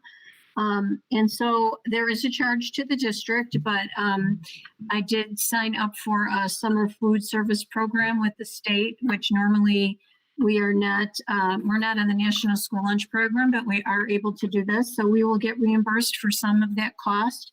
This is also to help the Quest employees. We normally do not pay Quest, but to keep them working and to keep providing lunches and breakfast for our students. Because if we had to do it on our own, it would cost a lot more money. And I think we could also get the remaining cost, or at least a portion of it, from the money we're getting from the CARES Act. So, so aside from just ratifying the agreement, we also need you to determine how long you want us to continue this program. And I would say a little bit, I'm trying to find out if 225 is continuing this summer, because a little bit our desire to do it would be contingent on 225 doing it because they are using their facility and their drop off. I believe 225 will continue, but that could be provided 225 because I'm not sure we could do it on our own facilities. But provided that 225 continues to do it, do we want to continue providing meals for our students this summer? We are seeing an increase in the number of kids getting meals. It started off with like 14 kids, and now I think we're up to over 40 kids coming to get meals twice a week, and that's breakfast and lunch. And Well, actually, we've had some days where there were over 200 breakfasts and 200 lunches served. but that's not 200 kids. That's divided by Right. the amount of meals that they're given. So there might be 200 breakfasts, but they picked it up for 3 days. So Right. it's divided by 3. Right. So I guess the question is, do we want, I mean, of course, you need to agree that essentially approving the fact that we've already started providing breakfast and lunch, but would you like to continue doing it over the summer at our expense and with possible reimbursements through the CARE Act? And just, Aaron, if I can, I just have a couple questions on the memorandum that was in the packet and making sure I can understand the per meal cost and reimbursement. Okay. The table itself says charge to district. I'm assuming that's what Quest charges us for each breakfast and each lunch. But then it says anticipated reimbursement. Reimbursement from who to who? Sorry, I'm confused because that reimbursement's higher amount than the charge. Well, the reimbursement is from the summer food service program that I applied for, and we already started getting receipts from it. It's higher because not only are we paying for the lunches, but we're paying for salaries and benefits for a couple of their employees. And so that will help go towards some of that cost. And they understand that it's for the actual meals and for additional expenses that we have to offer this program. So if we get the reimbursement, there are no charges to the district ultimately for these breakfasts and lunches because the reimbursement will cover the meals plus the additional salaries? No, it'll just cover some of the costs. It will not. We will be taking on some of that cost. And again, if we can submit them, the CARES Act, we would be able to take maybe the balance of what we owe and get reimbursed from those monies. So it may cost us nothing. But it just depends. I don't know the rules behind the CARES Act and how much we could put towards that type of service. Okay, so the cost that we're approving today is $10,000 to $12,000 per month based on the memorandum? That's what the cost is. And that was before we had knowledge of the CARES Act as a potential reimbursement.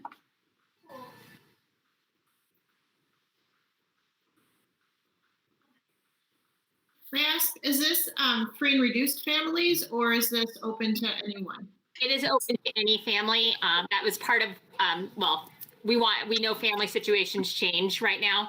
And so we didn't want to deny anyone. Also, ISB, that was part of some of the guidelines that they handed down with the school closures that we really needed to, if we're offering it, we need to offer it to everyone. So this has been continually offered to all of our families. They do not need to register ahead of time. The distribution is at Glenbrook South.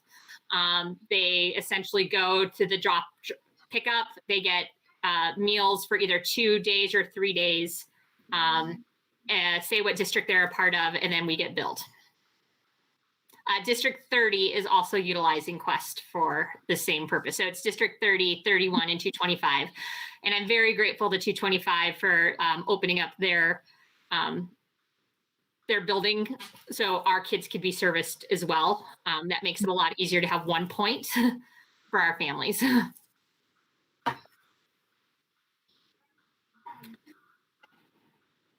Okay, so I guess we'll take a vote. May I have a motion to ratify the emergency Quest memorandum of understanding and determine timeline for providing this assistance? So I guess the timeline we need to answer, correct? So do you want to approve summer food provided that we're able to do it with 225? Right, okay, just wanted to clarify. All right, So may I have a motion and a second?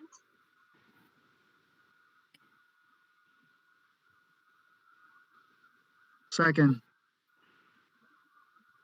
All right, did we get who first made a motion?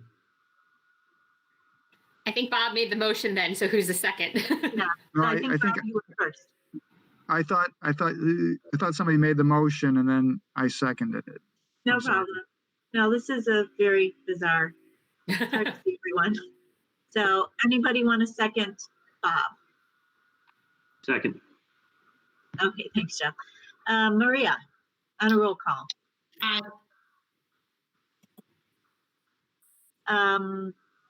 Nancy, Sorry, Aye. sorry, I just want to be clear, Melissa, the vote is approving this through the next academic school year? I'm Well, the not 100% clear on the motion. Until throughout the summer, Yeah. provided we can partner with 225. Okay, the vote initially, though, is to just ratify the memo of understanding. And then if you also want to continue it as long as District 225 is doing, but I need a motion to approve the memo of understanding. And then the decision of the length is independent of that. But so I think you would probably need two it. motions. Thank you.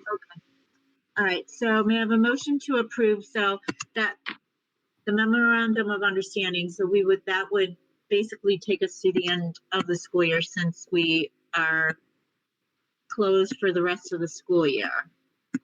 Yes. Okay, so may I have a motion? So let's start over again and we'll do it as two separate motions. All right, so that way, may I have a motion? So moved. Second. All right. Nancy, roll call. Laura, Aye. Bob, Aye. Jeff, Aye. Maria, Aye. Laura. Aye again.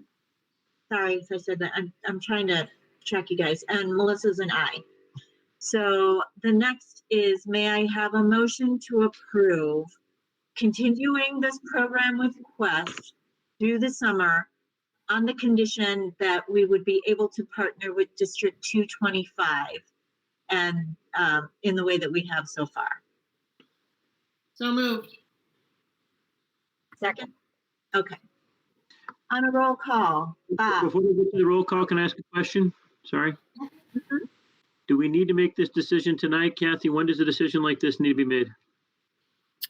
I mean, we could make it in May if you'd rather wait. But I do think Quest are they planning for the summer now?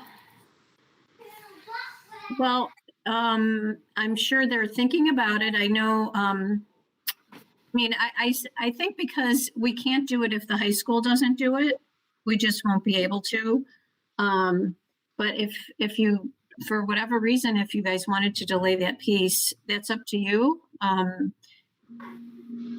They're not, Thank you. yeah, go ahead.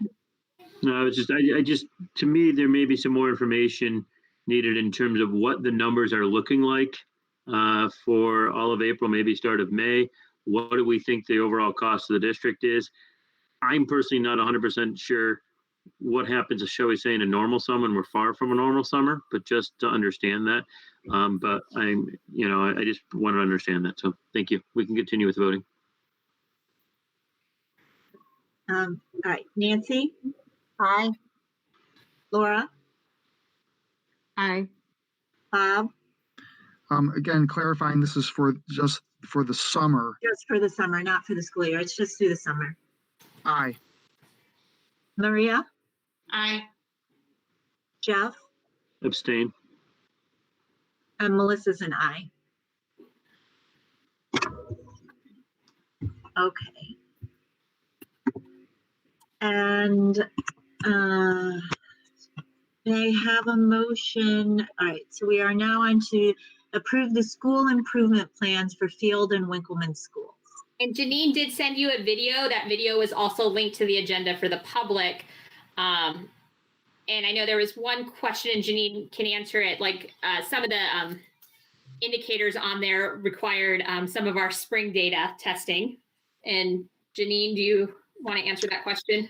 Sure. So we worked together utilizing a needs assessment to look at, what areas do we need improvement. We did that in February, right before we went out for the school closures. And we did this for compliance in order to submit the grants and in order to be in compliance. The state is very aware that school improvement goals should be fluid, and we should be making changes as the district needs change. So that will be an area that we will be updating as we, based on the situation and based on our needs change. So,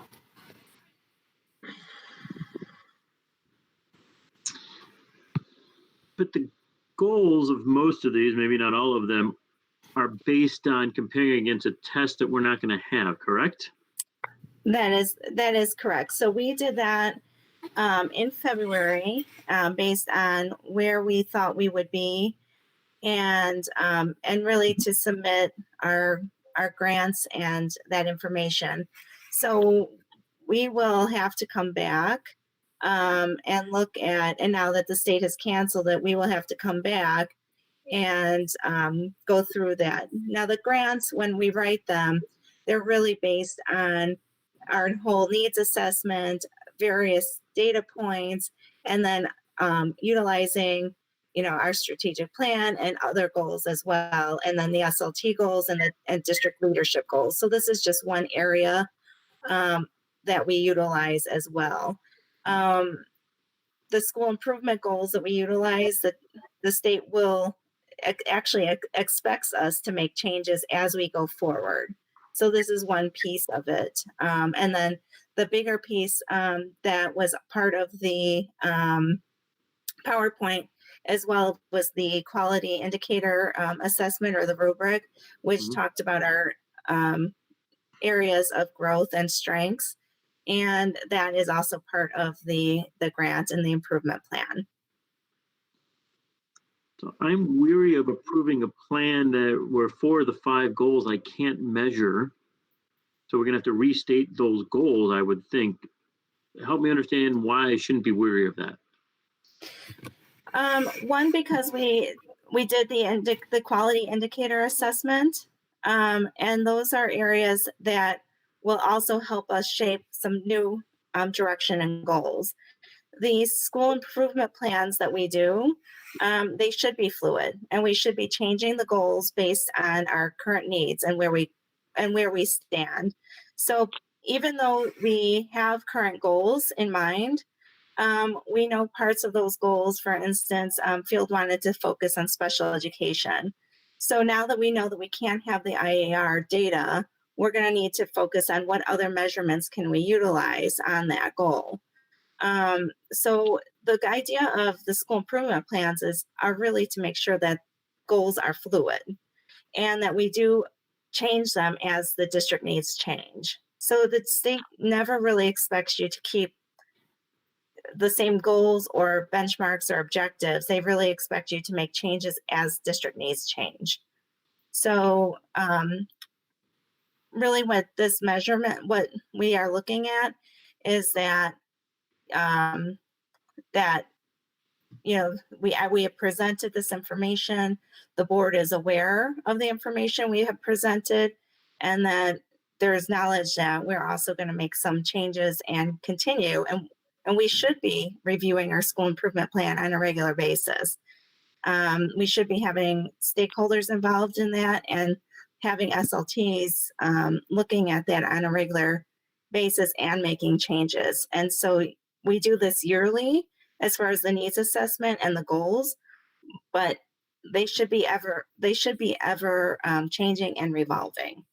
This is a way for the state to ensure that schools are involving boards in the process, in a sense, so you know that we are doing the work that we're required to do. And they require that entered into the state system that you guys have approved this. So assuming we do approve this tonight, I would recommend, and look for my colleagues to support this, that at the May meeting, we get some updated goals and or how we're going to measure for these goals. Because these 5 goals aren't bad goals. It's just we've now lost our ability to measure. It's none due to no one's, And I you would know, say we may not have that information till May. In fact, that may not be information until we can meet during the summer and find out what assessments can we give in the fall. Like, I think there's a wealth of information that we don't know in May is, there's too many unknowns to know what we can measure and how to measure and what school is going to go back in. And so those adjustments would probably need to be made in August with the school leadership teams. okay. Thank you. Okay. So may I have a motion to approve the school improvement plans for Field and Winkleman schools? So moved. Second. Okay, thank you. Laura Greenberg on a roll call. Aye. Nancy, Aye. Jeff, Aye. Bob, Aye. Maria, Aye. and Melissa is an aye. And then may I have a motion to approve the consolidated federal grant updates and recommended projections for the 2021 school year and to continue to apply for the Title I, Title II, Title III, RIDIAL 4, IDEA Part B, IDEA preschool grants. So moved. Second. All right, on a roll call, Maria, Aye. Nancy, Aye. Laura, Aye. Bob, Aye. Jeff, Aye. Melissa, aye. And then may I have a motion to approve summer curriculum and programming work for summer 2020? So moved. Second. Okay, on a roll call, Nancy, Aye. Laura, Aye. Maria, Aye. Bob, Aye. Jeff, Aye. Melissa, aye. And then may I have a motion to approve the tenure of District 31 teachers? And can I read those names just so they're in the record? It's Jacqueline Lon, who's Christy Cerniglia, Ernesto Ruiz, Kelly Aaliyah, Michelle Geary, Jenna Norman, and Allison Huberger. May I have a motion? So moved. Second. Okay, Aaron, Allison Huberger's name is not listed in the memo. No, it was updated. We forgot one. Got it. Just want to make But sure. Thank it's you. not, but we don't want to forget her. So Perfect. Thank you. it was one of those, yeah. okay. Bob, Aye. Nancy, Aye. Maria, Aye. Jeff, Aye. Laura, Aye. Melissa's an aye. All right. Information and discussion items, administrative report. Okay, so I'm going to talk for a minute, then I'll just ask Erica, April, and Janine to maybe just share just some things about remote learning. There's lots of questions about remote learning in the fall. Just to get it out there, Dr. Miller and I talked this week about graduation, and we're working on a virtual graduation and special graduation kits for the students to pick up. More information later. 5th grade, I know the PTO has been talking. We've been talking about a possible party closer to the school year since they'll still be part of the district. We're working on orientation opportunities for 5th to 6th that are virtual, award ceremonies. So we're looking to still capture the things that are significant and do it in as special as we can, given the circumstance. We're not unique among all the schools in the country right now. In terms of calendar, the state gave each district 5 days that we could use for remote learning. So technically 5 days that we can say there'll be no remote learning these days. And instead we'll put this in time for teacher. Our teachers have been doing a great job. This is very difficult. We have a lot of block scheduling going on so that there is time for teachers on the off day to do more of their planning. So our thought and plan was to put these in at the end of the year and actually stop remote learning on the last day of remote learning for students to be Thursday, June 4th. And then the last day for teachers would still be Tuesday, June 9th. That would give teachers 3 days to do a couple of different things. One, for us to schedule some planning meetings for the fall. Two, report cards are not grade-based this round. They are feedback-based, where we're asking teachers to give more feedback about what students did accomplish and maybe areas for growth that the next year's teacher or the parents could just know about. That takes more time to do than just a grade or a number. And three, to work with the administrative team to come and possibly arrange some kind of pickup drop off. There's still stuff in the classrooms that we need to get to the students. There's yearbooks to hand out. There's technology to collect, and to spend those, divide the students among those 3 days so we could have some staggered turn-in pickup items. So the plan would be, this is not something the board has to approve because this is not really a change to the calendar. This is what the state gave us in terms of ISB e-learning days and what we could use. And that is our thought right now. So we have continuity for the months of April and May.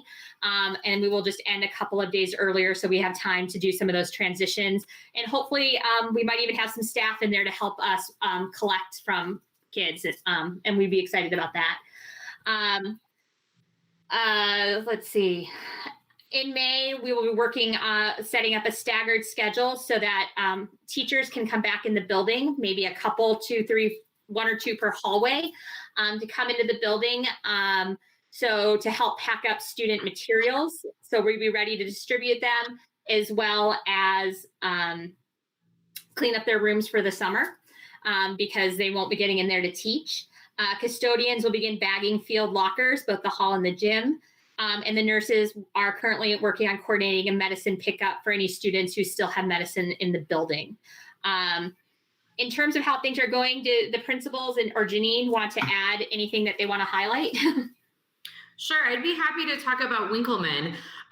First and foremost, I want to give an unbelievable applause to our teachers. They've been absolutely incredible in doing their planning, making adjustments to the lessons as they go, giving that face-to-face time. I've talked to a lot of other schools and heard from a lot of our teachers who have children of their own in other schools who are having zero face time with teachers at all. So I love the fact that our teachers are able to reach out to our kids, keep those relationships, keep connecting with them. I know the block schedule has brought up a couple of different concerns, and parents have come to me and we've sort of talked about it. One of the big things that I think we're trying to do in terms of, questions about what this could look like in the fall, or if we ever had to go back to this again, is really figuring out what is that perfect balance to ensure that we are still incorporating whole child learning. I think for our first time in doing this, I think we did a great job actually in addressing that. Special education has been unbelievable in providing services. EL Bilingual has been reaching out. Social workers have been meeting with students individually. So all those supports are there. I think for it being new, it's feeling very overwhelming to everyone. It's a huge change and it's a big adjustment. And I think we're going to do everything we possibly can to always tighten the system. But for right now, I'm also getting a ton of positive feedback that parents are loving that the kids are having that opportunity with every single teacher that they would normally see, having academic opportunities, having co-curricular opportunities, virtual play dates with a principal and an assistant principal, all those different kinds of things that we're doing, because more than anything, we want to support our children and remind them that they always still have these relationships back at Winkleman. So our staff has been unbelievable. I am so proud of them, and they've been great in reaching out to kids, which they need more than anything right now. A lot of the same things are going to come from field. I know that you all, I don't know if you had a chance to read it, but I gave you a summary of student feedback because I wanted to hear from the students how they felt this kind of new, odd remote learning was going. And we got a lot of positive feedback from students. They love being able to see their teachers face to face. They love having the opportunity to do additional small group with their teacher in the afternoon because there's availability in the schedule. They love the flexibility of not having every single class every single day. and having that time. They love being able to be with their friends when they attend those face-to-face meetings, and they love the breaks that we've built in. And, you know, the success of the schedule really goes to our leadership team, because we had a couple, we were tweaking it before we actually rolled it out, and because we had so many people's voice in how to create the schedule, I think is another reason why it is so successful. The staff and the students like this kind of modified block schedule that we're doing. You know, the availability of staff has been a huge positive impact on our students. I get a lot of feedback from kids that they're able to contact their teachers and set up times to meet with their teachers, and vice versa. I have staff telling me that if they really want to speak with a particular child or a group of kids, they can set up a meeting in the afternoon. So we've gotten nothing but positive feedback, and those staff members who live in the area, not necessarily in our school district, but in the area, said a lot of the same things that Erica is saying, that their kids do not have the opportunity to see their teachers. Their kids do not have a set schedule in place where it's very predictable and very procedural. Another point that kids made is they love the fact that they know exactly what each day looks like, and they've got a new normal, is what some of them have told me. Our special services team also just wanted to make sure that everyone knew our kiddos are getting so much more one-to-one support in this process. It took a couple of weeks to get it going, you know, initially, and now we've got all of our kiddos having one-to-one support time with their special services teachers, and it's working really well. So just all the way around, I've gotten some phenomenal feedback, even from some of you sending me some emails on how well the program is going. So again, but it's attributed to our staff. They have been absolutely phenomenal. Those that didn't have the knowledge to do a lot of the things they're doing right now have jumped in and learned, thanks to Nino for organizing a lot of the staff development. But they all dove in and they tried it, and they're just excelling. It's amazing to watch. I do just want to add one more thing. I would love to give a huge shout out also to Dave Del Basio, Scott Lee, and Rita for the technology team. You know, with K2 not having one-to-one devices, we came up with a plan really quick and organized that whole iPad pickup and all that kind of stuff to make sure that our younger students were still able to participate in this e-learning. I know in a lot of districts where technology was not available, there were situations where it was just a whole bunch of Xerox sheets and packets were sent home and things like that. So I love the fact that our younger kids are also able to interact just as much as 3 through 8. And Janine, is there anything you wanted to add? Yeah. You know, I think right off the bat, it was very, for special education and student services in general, services were individualized. One of the things that I really emphasized to our staff members were that I wanted parents to know what the schedule looked like and how we were going to meet individualized student needs. And, you know, staff members really jumped in and worked with both Field and Winkleman's schedules. We worked to really look at, you know, what IEP minutes or 504 minutes or other support students were getting, and really try to make sure that we were trying to meet those needs on an individualized basis. Parents received communication regarding, you know, what those days would look like, regarding how we were going to continue to serve students in special education and other support services. So that includes EL, special education, 504 intervention. So all those services sent out individualized letters and plans. I was really proud of them because they're tracking, you know, how are we servicing students. We also have some students that are not attending, and staff members are reaching out to these parents and really trying to determine how can we meet these needs and what other supports do you need. So they are, if students aren't attending, they are calling families, they are working with the principals to reach out and say, you know, what do you need? What extra support can we give you? So I've been really impressed about, you know, those extra steps we're taking. You know, so that's been, we have found that even some students have gone to other states because families are essential workers. And so we've had to figure out, how to, connect with those students that are working remotely in other states even. So that's been, a challenge, or just even trying to send letters to say, can we reach you, via email or phone. We have set up Google Voice accounts for teachers and related services who, are making phone calls rather than connecting via technology. So that's been a real plus.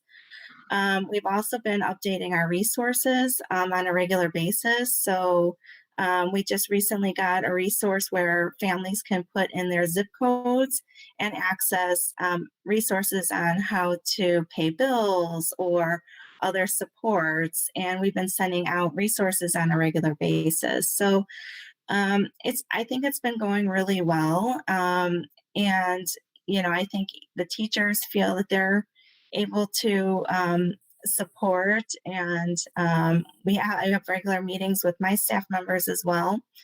And we problem solve as we need to as well. So I think that's been, it's been busy too. So.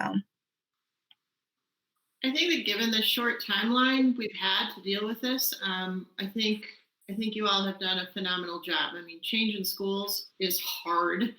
And just changing the way you teach, that's monumental change happening in a very short amount of time. So I think there are a lot of good things to be said for that. I also think that moving forward, now that we have a little bit of a groove going, I think moving forward and even thinking ahead of the possibility of us having to be in e-learning days again at some point in the future would be nice to systematically survey both Winkleman and Field so we have some quantifiable data that we can kind of look at to see what we can better tweak moving forward and where some of our problems maybe still are. Yeah, I agree. I think we definitely need to work on some sort of survey, especially once we figure out exactly what it is we want to know and what it will be in our power to change. and because we want to be really strategic about questions, because I don't want to ask anything that we can't change. But I do want to make sure that we're giving parents an opportunity to give feedback so we can take that this summer and really look at it and see what we're doing, or even towards the end of the year, the school year. I wanted to say you guys are doing a great job. We're having a great experience. I mean, I have a 5th grader and then the 6th grader, but I know it's not perfect on maybe for some of the younger kids, but the fact that you guys pull that all off so fast, that's how I looked at it. And that was my experience. And I've talked to others like that, friends that I have in 34, and you're right. They are not getting what you guys have been giving us. So kudos, really. It's been amazing. Thank you. And I think it's something important to remember. The state went to remote learning, which is different from e-learning. E-learning, by if we originally had planned an e-learning plan, it's 5 hours of instruction. I mean, it's very different. The state did remote learning in order to promote equity among the state, because not all districts have technology. So we're really fortunate that the board invested in technology when it did. So we had that opportunity to go remote, because there are a lot of districts out there who are mailing home packets every week, and it's packet only. And that is actually more the norm in the state than what we have in this area, which is technology in contact with teachers. And so I definitely appreciate the entire administrative team and staff for just loving kids and caring for kids. I hope you got an opportunity to see both schools' videos to their kids. They're both absolutely amazing. And if you ever need to pick me up and know how much our students mean to our staff and how much they mean to each other, I think that those videos are what should be on repeat every day. So we're really proud of them.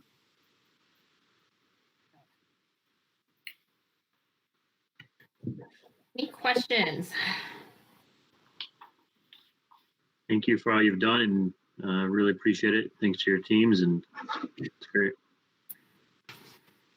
Okay. Melissa had to step away, so she asked me to take over while she comes back. Should I move on the agenda, Erin, then? Yep, to Kathy. Okay, Kathy, monthly budget reports. Okay, thank you. So we talked a little bit about the budget, and really we missed February being in the packet, but I'm just going to give a few comments. The difference between February and March of the fund balance, we went from 14.8 million to 20 million. And fortunately, we are in Cook County. That's a good thing for us because we've already gotten our spring receipts and we don't have to worry about those. So that is a reflection of that, which is also reflected in our investments. We went from 8.5 million to 14.5 million. And then the thing on the general ledger summary, the only thing that is very different is you'll notice from February to March that we did do the abatement for the resolution that the board approved. So that money was moved into capital projects to take care of the balance of the construction projects we have in progress. And then I'm just going to the March monthly summary report. And as we're nearing towards the end of the year, we're meeting our budget guidelines. And again, some of the differences are taxes and transportation. If you look at expenses for transportation, they are lower than last year, but we're still waiting for a couple of invoices, and then that will all catch up. And again, the bar chart just shows the typical bump in revenues there, and going along as planned pretty much. Any questions on that?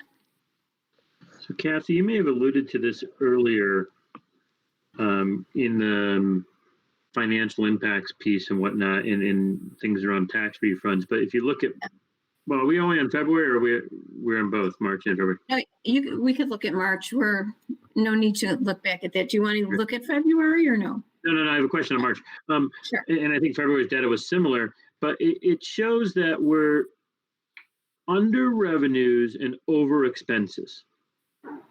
Yes.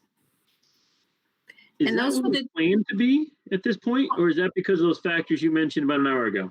Those are basically the two main factors which I wanted you to be aware of. And I will tell you, the property tax situation is maybe correctable. It should be correctable because it was done prematurely by the county, but it's reflecting in our statement. So I had to make you aware of it. Right. So that should fix itself. And like I said, the NSSCD costs were just much more than we anticipated. That's really the only two issues. I could say that with the expenses, almost every other department and category was under budget, at least a little bit. So it made a big difference. But so that's why I wanted to point out those are the really only two factors that have affected the budget. Great. Okay, thank you. Sure. Want to move on to P card? Nothing really to say unless you have questions. Nope. Facilities?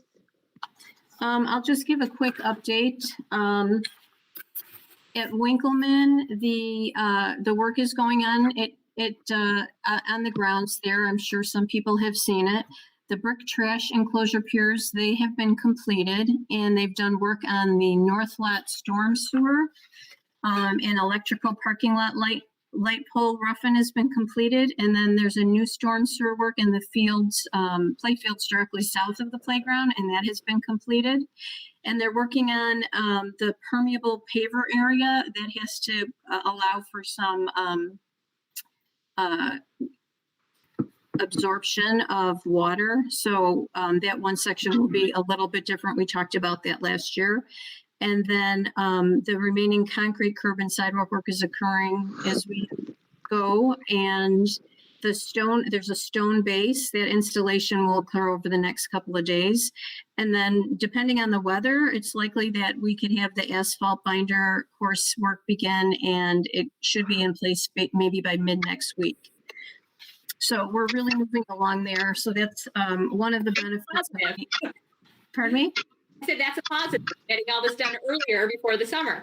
Yes, absolutely. And the sidewalks and the curbing look great out there. And they put that little island in where the buses will go around, and the fire hydrant has been moved. So they're really moving along.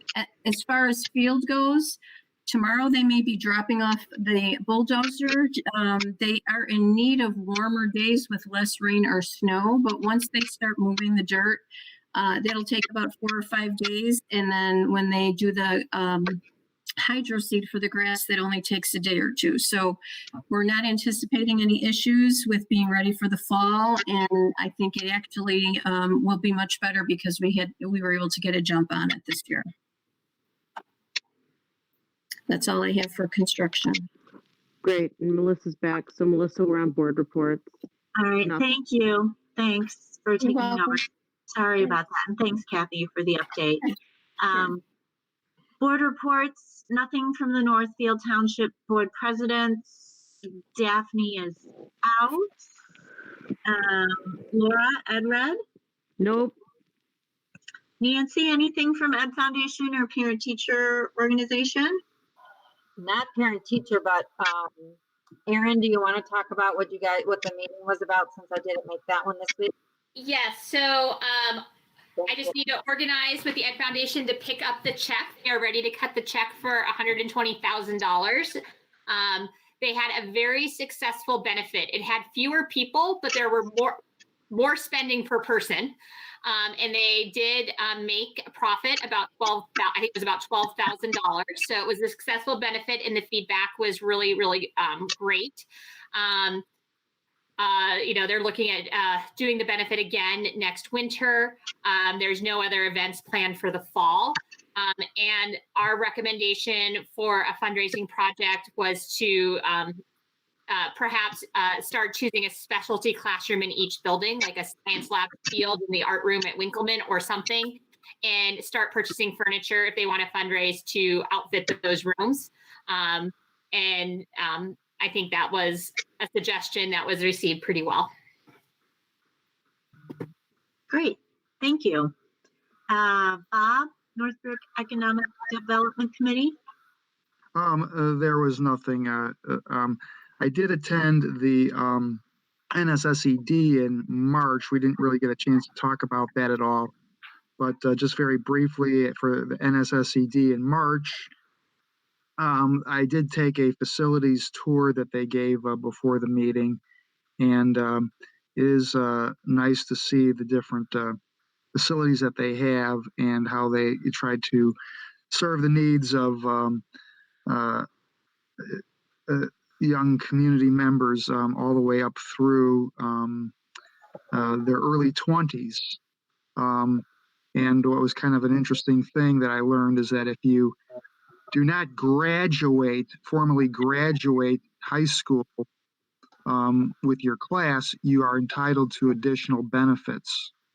So it's kind of a disadvantage to graduate formally with your class because you give up some benefits under current circumstances.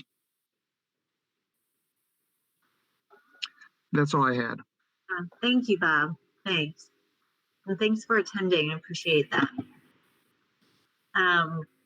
Jeff, stakeholder? Yeah, no updates. We've not had a stakeholder financial advisory committee meeting. Kathy, what I would want to talk about offline, but something to think about is, given some of the projections, some of the thoughts, when would be the right time to convene another stakeholder financial advisory committee? It's been a bit, we haven't needed it. We don't need to get into it now, but given, both best case and worst case scenarios, we should have that conversation of when would be the right time to start to convene that committee. Okay, thank you. We'll talk about that. Thank you. Okay, and Maria, IASB? I don't have anything that hasn't already been kind of shared out through IASB and what Erin has said. I have a question though, Melissa. I'm sorry for being back, but the board presidents, like when you guys meet, is there anything that's like happening? I don't know how often those meet, but is there anything that's happening that's helpful for us, or are we all navigating these same things? Like, what are you hearing from other school boards right now? Actually, the Northfield Township School Board presidents have not met in the 5 years that I have been on the board. So even when Bob was the president, they never met. They've not met at all the time in the, it's been a year now. They've just, they don't have regular meetings. I don't know that there's ever been a mechanism to hold these meetings. So, yeah. And I think technically every year one district is assigned to be kind of the host district. This year it's District 30, next year is 31. And it's kind of that host district's responsibility to initiate superintendent's meetings, curriculum directors meetings. That's how the responsibilities are shared.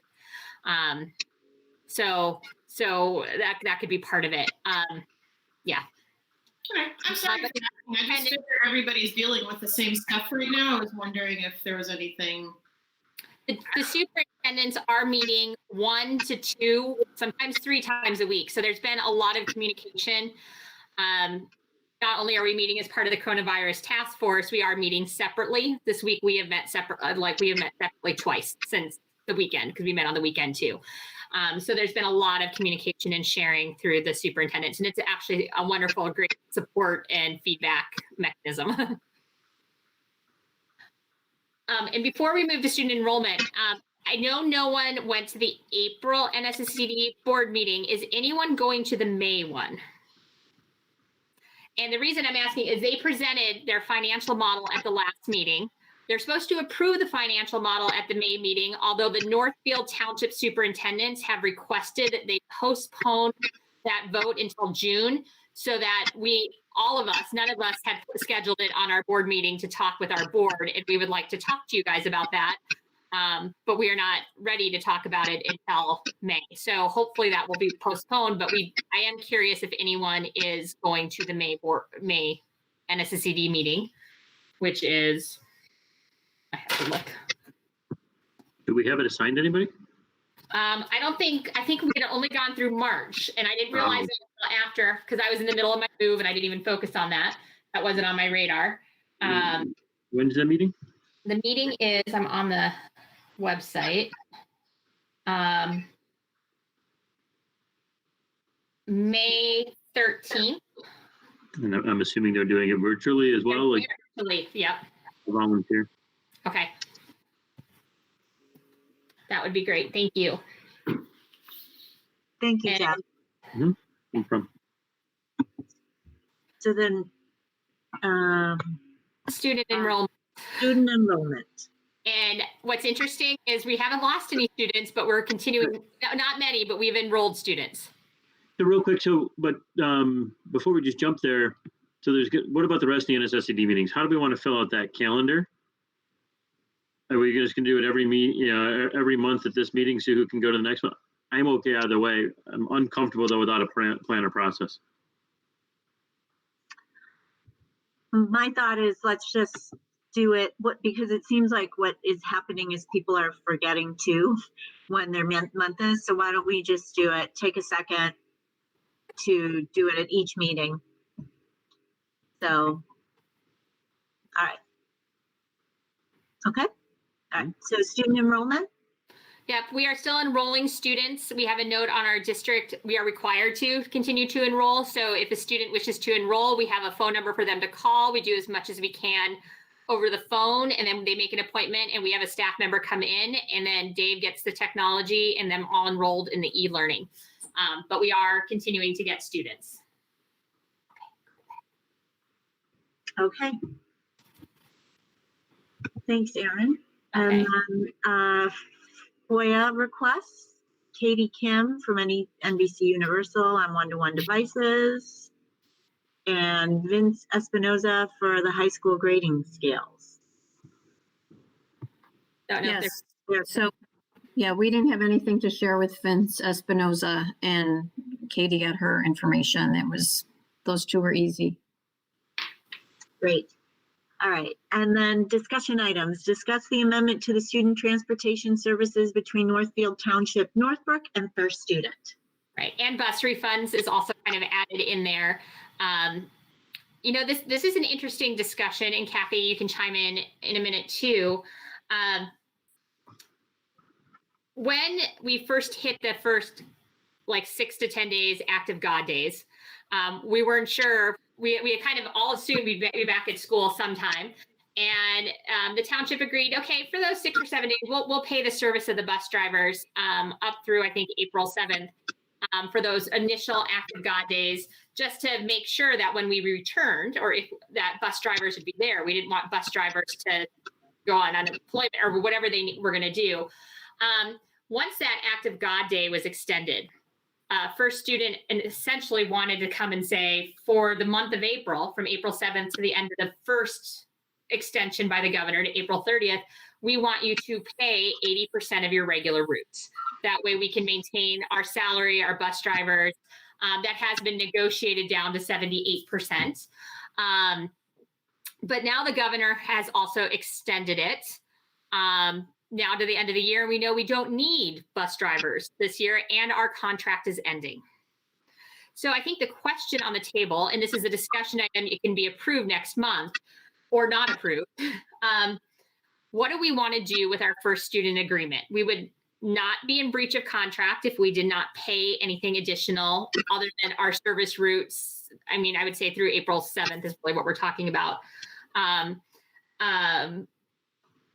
Or do we not want to pay, or do we want to set up another amount or another, say, okay, but we'll pay through April 30th, but we're not going to pay again, I mean, each board is making this decision because we're all part of the contract.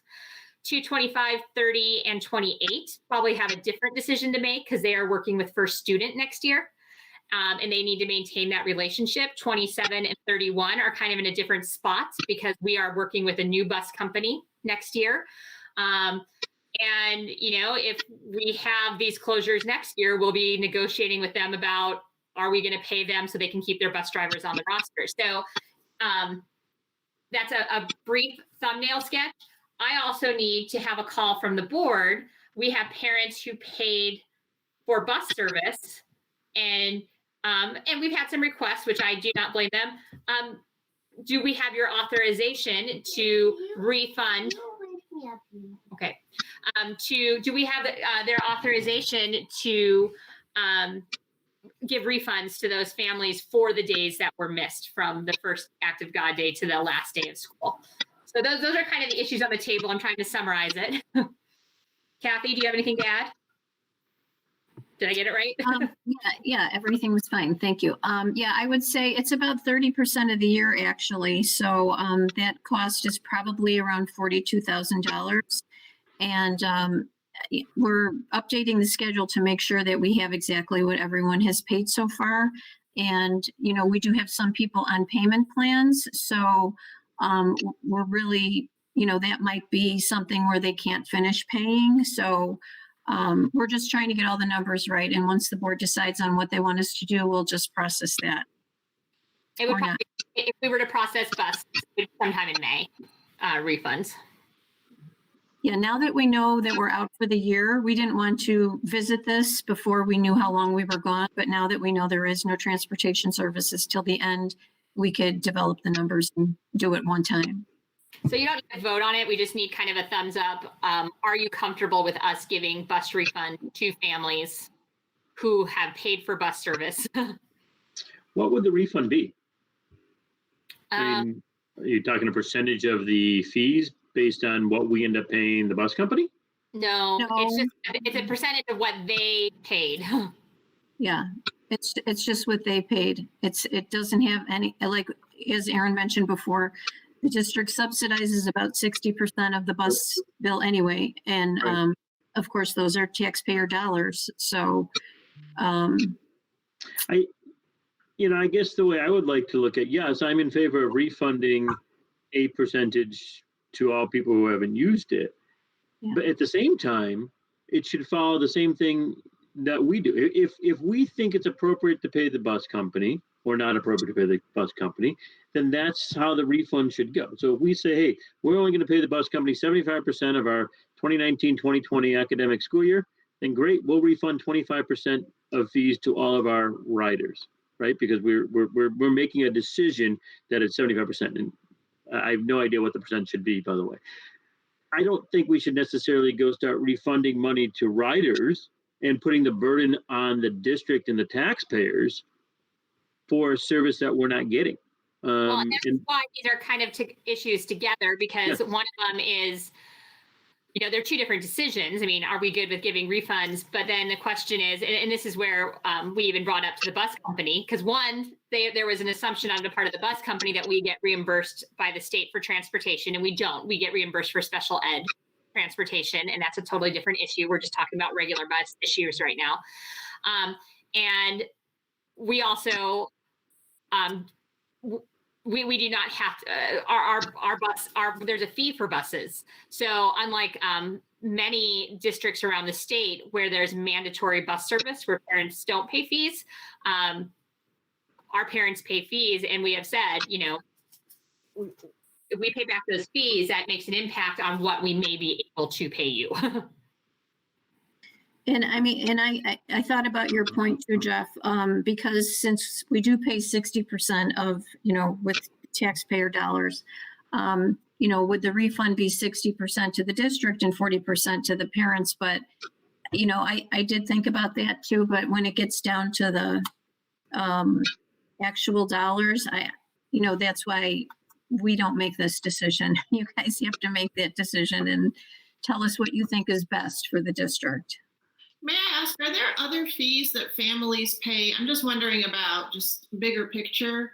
Are there other fees that families pay that they might say, well, I'm not really getting that service anymore. I'd like a refund for that portion of the school year. I'm just kind of. Well, we thought about that. I would say like the activities fee, students, we had 2/3 of the year of after school activities. It also includes a yearbook. And the yearbook cost is a big chunk of that fee, and we're still giving the yearbook to kids. The graduation fee is $20, but the students will be getting more than the cost of $20 in their graduation kit. That will cover, that $20 essentially covers the gown and the yearbook, or the gown and the diploma. We're still utilizing the technology and subscription costs and all those things that we're utilizing right now. So I don't think there's many other fees to talk about, because we're still utilizing, or we're getting items. And the district still subsidizes a lot. The parents maybe pay fees, but the district subsidizes more. So I guess I echo what Jeff said. If we're going to not pay the bus company, then it makes sense to issue some sort of refund. And I don't know if that refund starts after Act of God days ended. There are Act of God days, right? Nobody could have planned for that. So I think there's some understanding of you're not going to get 100% of your money back. No. And we'd be looking more at days that we were supposed to be in school and we didn't have bus service. And then taking that amount, which is not very much per day, but when you add up 1/3 of the year, what is it? Do you know what it approximately is, Kathy? Well, in total, it came to about $42,000.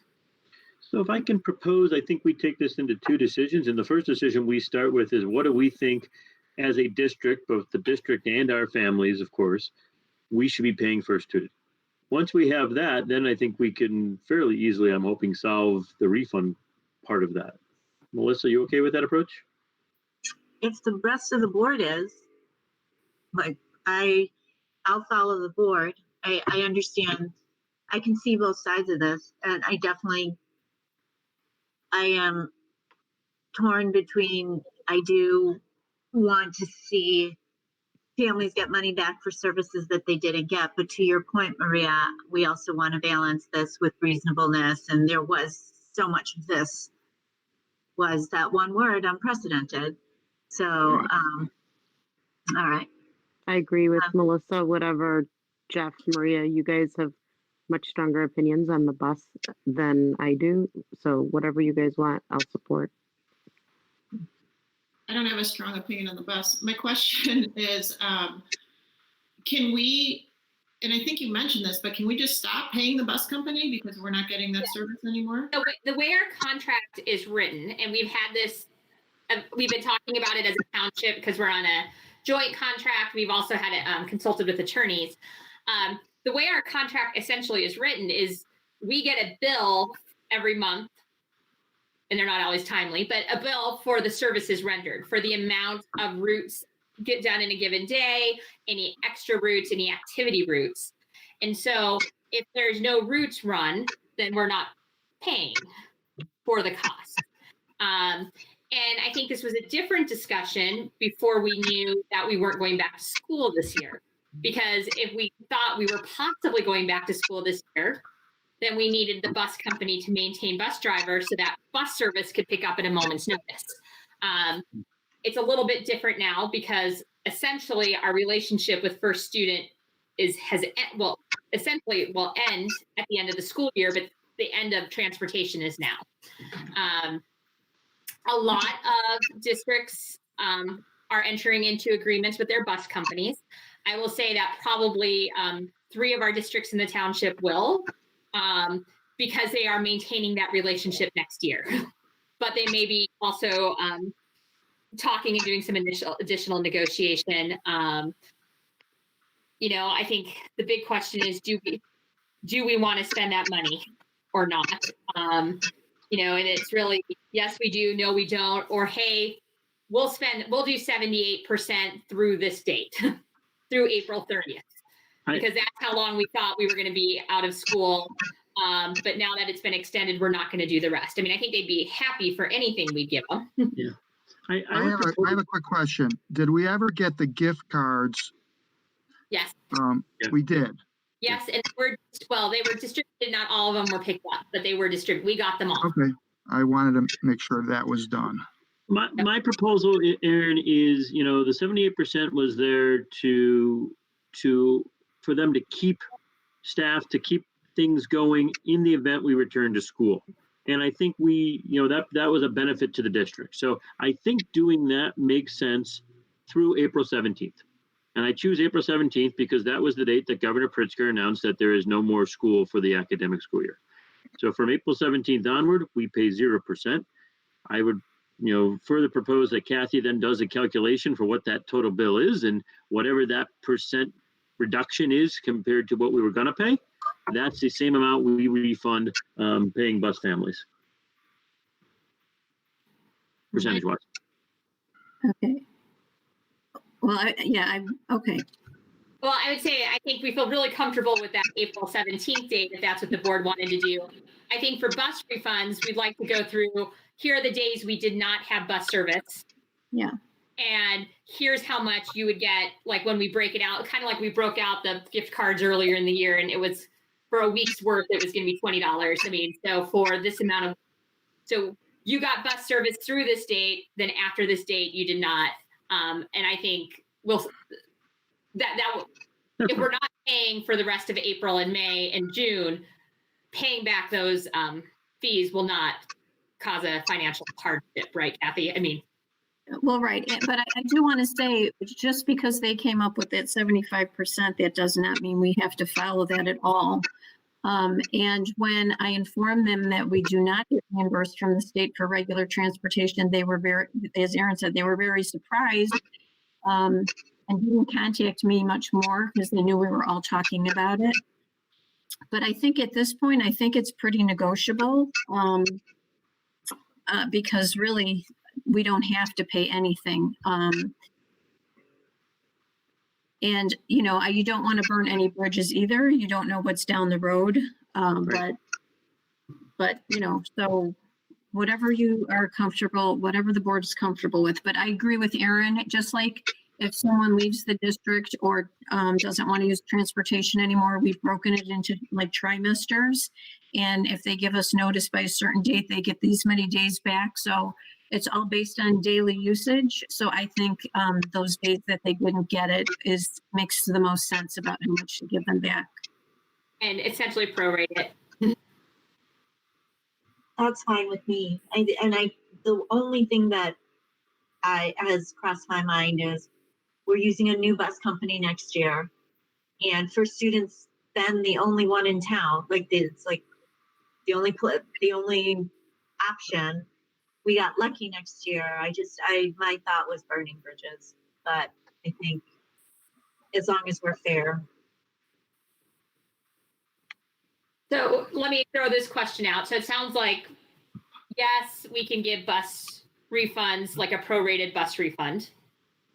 The second thing, and this is something we don't have to vote on, we just kind of need to like if we're going to start processing bus refunds, are we looking then at maybe an April 17th date for paying for students that will pay? We'll talk about the percentage in a minute, but does that sound like a date that's appropriate for people? Because that's the date that school was canceled or in-person school was canceled. Yes. Okay. I'm not hearing any disagreement. So then the question then is, if we agree to pay something through April 17th, do we want to pay the 78% through April 17th? Or do we want to reduce that? I would reduce that. They would be lucky if we give them anything, and it shouldn't be so high as 78%. Yeah, the way they came up, well, they came up with the 80% is we would be paying their costs and not their profit. So they would do without profit. But again, I have heard other districts that have settled for less. So, And it's 4 weeks basically we're talking, correct, Kathy? yes, Thank you. right. Yeah, It's not including the spring break week. No. no, All that's not part of that. No. Kathy, do you have a recommendation that you think will be tolerable and fair? You know, if we do just to April 17th, I am, the percentage of 78% doesn't bother me that much. But, on the other hand, we've had a tough year with them, and, they've had to add routes to our service because they couldn't do the routes that they said they could, and they did last year and the year before. So that's why, I would say I could maybe even just offer a lower percentage to see what they're thinking at this point. I'm sure people have been furloughed or are on unemployment. So, we don't want to give, we were asking for certified payroll. If we were going to pay for drivers to stay on, we weren't just wanting to assume that they were paying these drivers to stay on and then we're giving them money. So we could look at that too, get the certified payroll through April 17th and see what that was. I mean, we don't know if first student applied for a loan. They did not. How do we know? Some of the assistance that is out there is for employers that have less than 500 employees, so they don't qualify for those. But if something else came along, part of the amendment was, should they get assistance federally or by the state, that they would reimburse the district. Of course, that's very hard to track and know what they're doing. But so that's kind of where they weren't even investigating it at first. But then when they talked to the head person with the corporation, that's why they didn't apply. Well, there is another round that's going to be for companies that are less than 500 employees. Yeah, but they are more than 500. They're an international business. They're more than 500. Okay, but And international. There were a number of companies, I understand, that that were well over 500 that already got loans. Publicly traded companies. Some of them are giving the money back, but yes, right. But my vote's likely not to change based on what loans they get or not get. And I'm not passionate one way or the other. I do think, despite the challenges with them, they did try to make certain things right. We don't want to be a district burning bridges with any of our suppliers. And we don't know if we're going to have to go back to them. So I do think we have to do something, I'll call it fair, with them. So that's my belief. What fair is, I'm open to with the group. You guys heard my proposal earlier. As I said, whatever's fair. So what we need to do, because we're not voting on it until the next board meeting. You have to vote on the amendment. We just want to have this conversation. I mean, we can do the refund separate. That you don't need to vote on that. We can just do that. Come to you with an amendment paying them through April 17th, and Kathy and I can work on what we think is a fair percentage and put that in there. And at that point, you could even adjust before you vote. Okay, so we have the discussion, we'll talk about it. So now you've given us a direction of where to go, that you're willing to pay something through April 17th. We'll figure out what a fair percentage would be. And then so then we know what to write up and put in an amendment for you to approve at the next board meeting, or you can adjust at the board meeting. And then we'll go forward with processing refunds for families and figuring out the timeline for that. Perfect. Thank you, Erin. All right, so a second recognition of audience. Have we Sorry, gotten? real quick. On the refunds, what was the final decision then on what we're refunding families? I think the prorated of the days they missed, because that follows kind of what we did before. Thank you. Okay. I am looking and I do not see any additional comments. Let me just refresh it to make sure I didn't miss anything. One second. I don't want to miss anything. Yep, it looks like, yep, I think we got all our comments. Thank you. And then may I have a motion to go into closed session to consider pending litigation, collective bargaining, the appointment, employment, compensation, or performance of specific employees, and school security matters. So moved. Second. All right, on a roll call, Laura. Aye. Bob. Aye. Nancy. Aye. Maria. Aye. Jeff. Aye. Melissa, aye. All right, so we will And if I go could into just close. comment on one thing, just for the people who've been listening to us, I heard we had almost 40 people, if not more, listening to us today on the remote stream. When we come back from closed session, there are no action or discussion items. It is simply to dismiss. So there will be so even after we come back, there are no action items and no discussion items. It's just a dismiss. It's just to vote to come out. And I just wanted to say that since we have to drop the live stream for us to go into closed.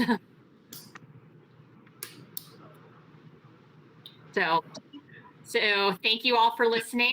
I would say the administrators can leave. So the board members want to take a 5-minute break, Yes. Yes. and then Yes. we'll come back into closed session. Good night, everyone. Good to see you. Stay strong, stay healthy. Bye. Thank you all for everything you're doing. Goodbye. Bye. Oh, we had 40 people. Wow. Take care. Bye. Okay. 5-minute break. And then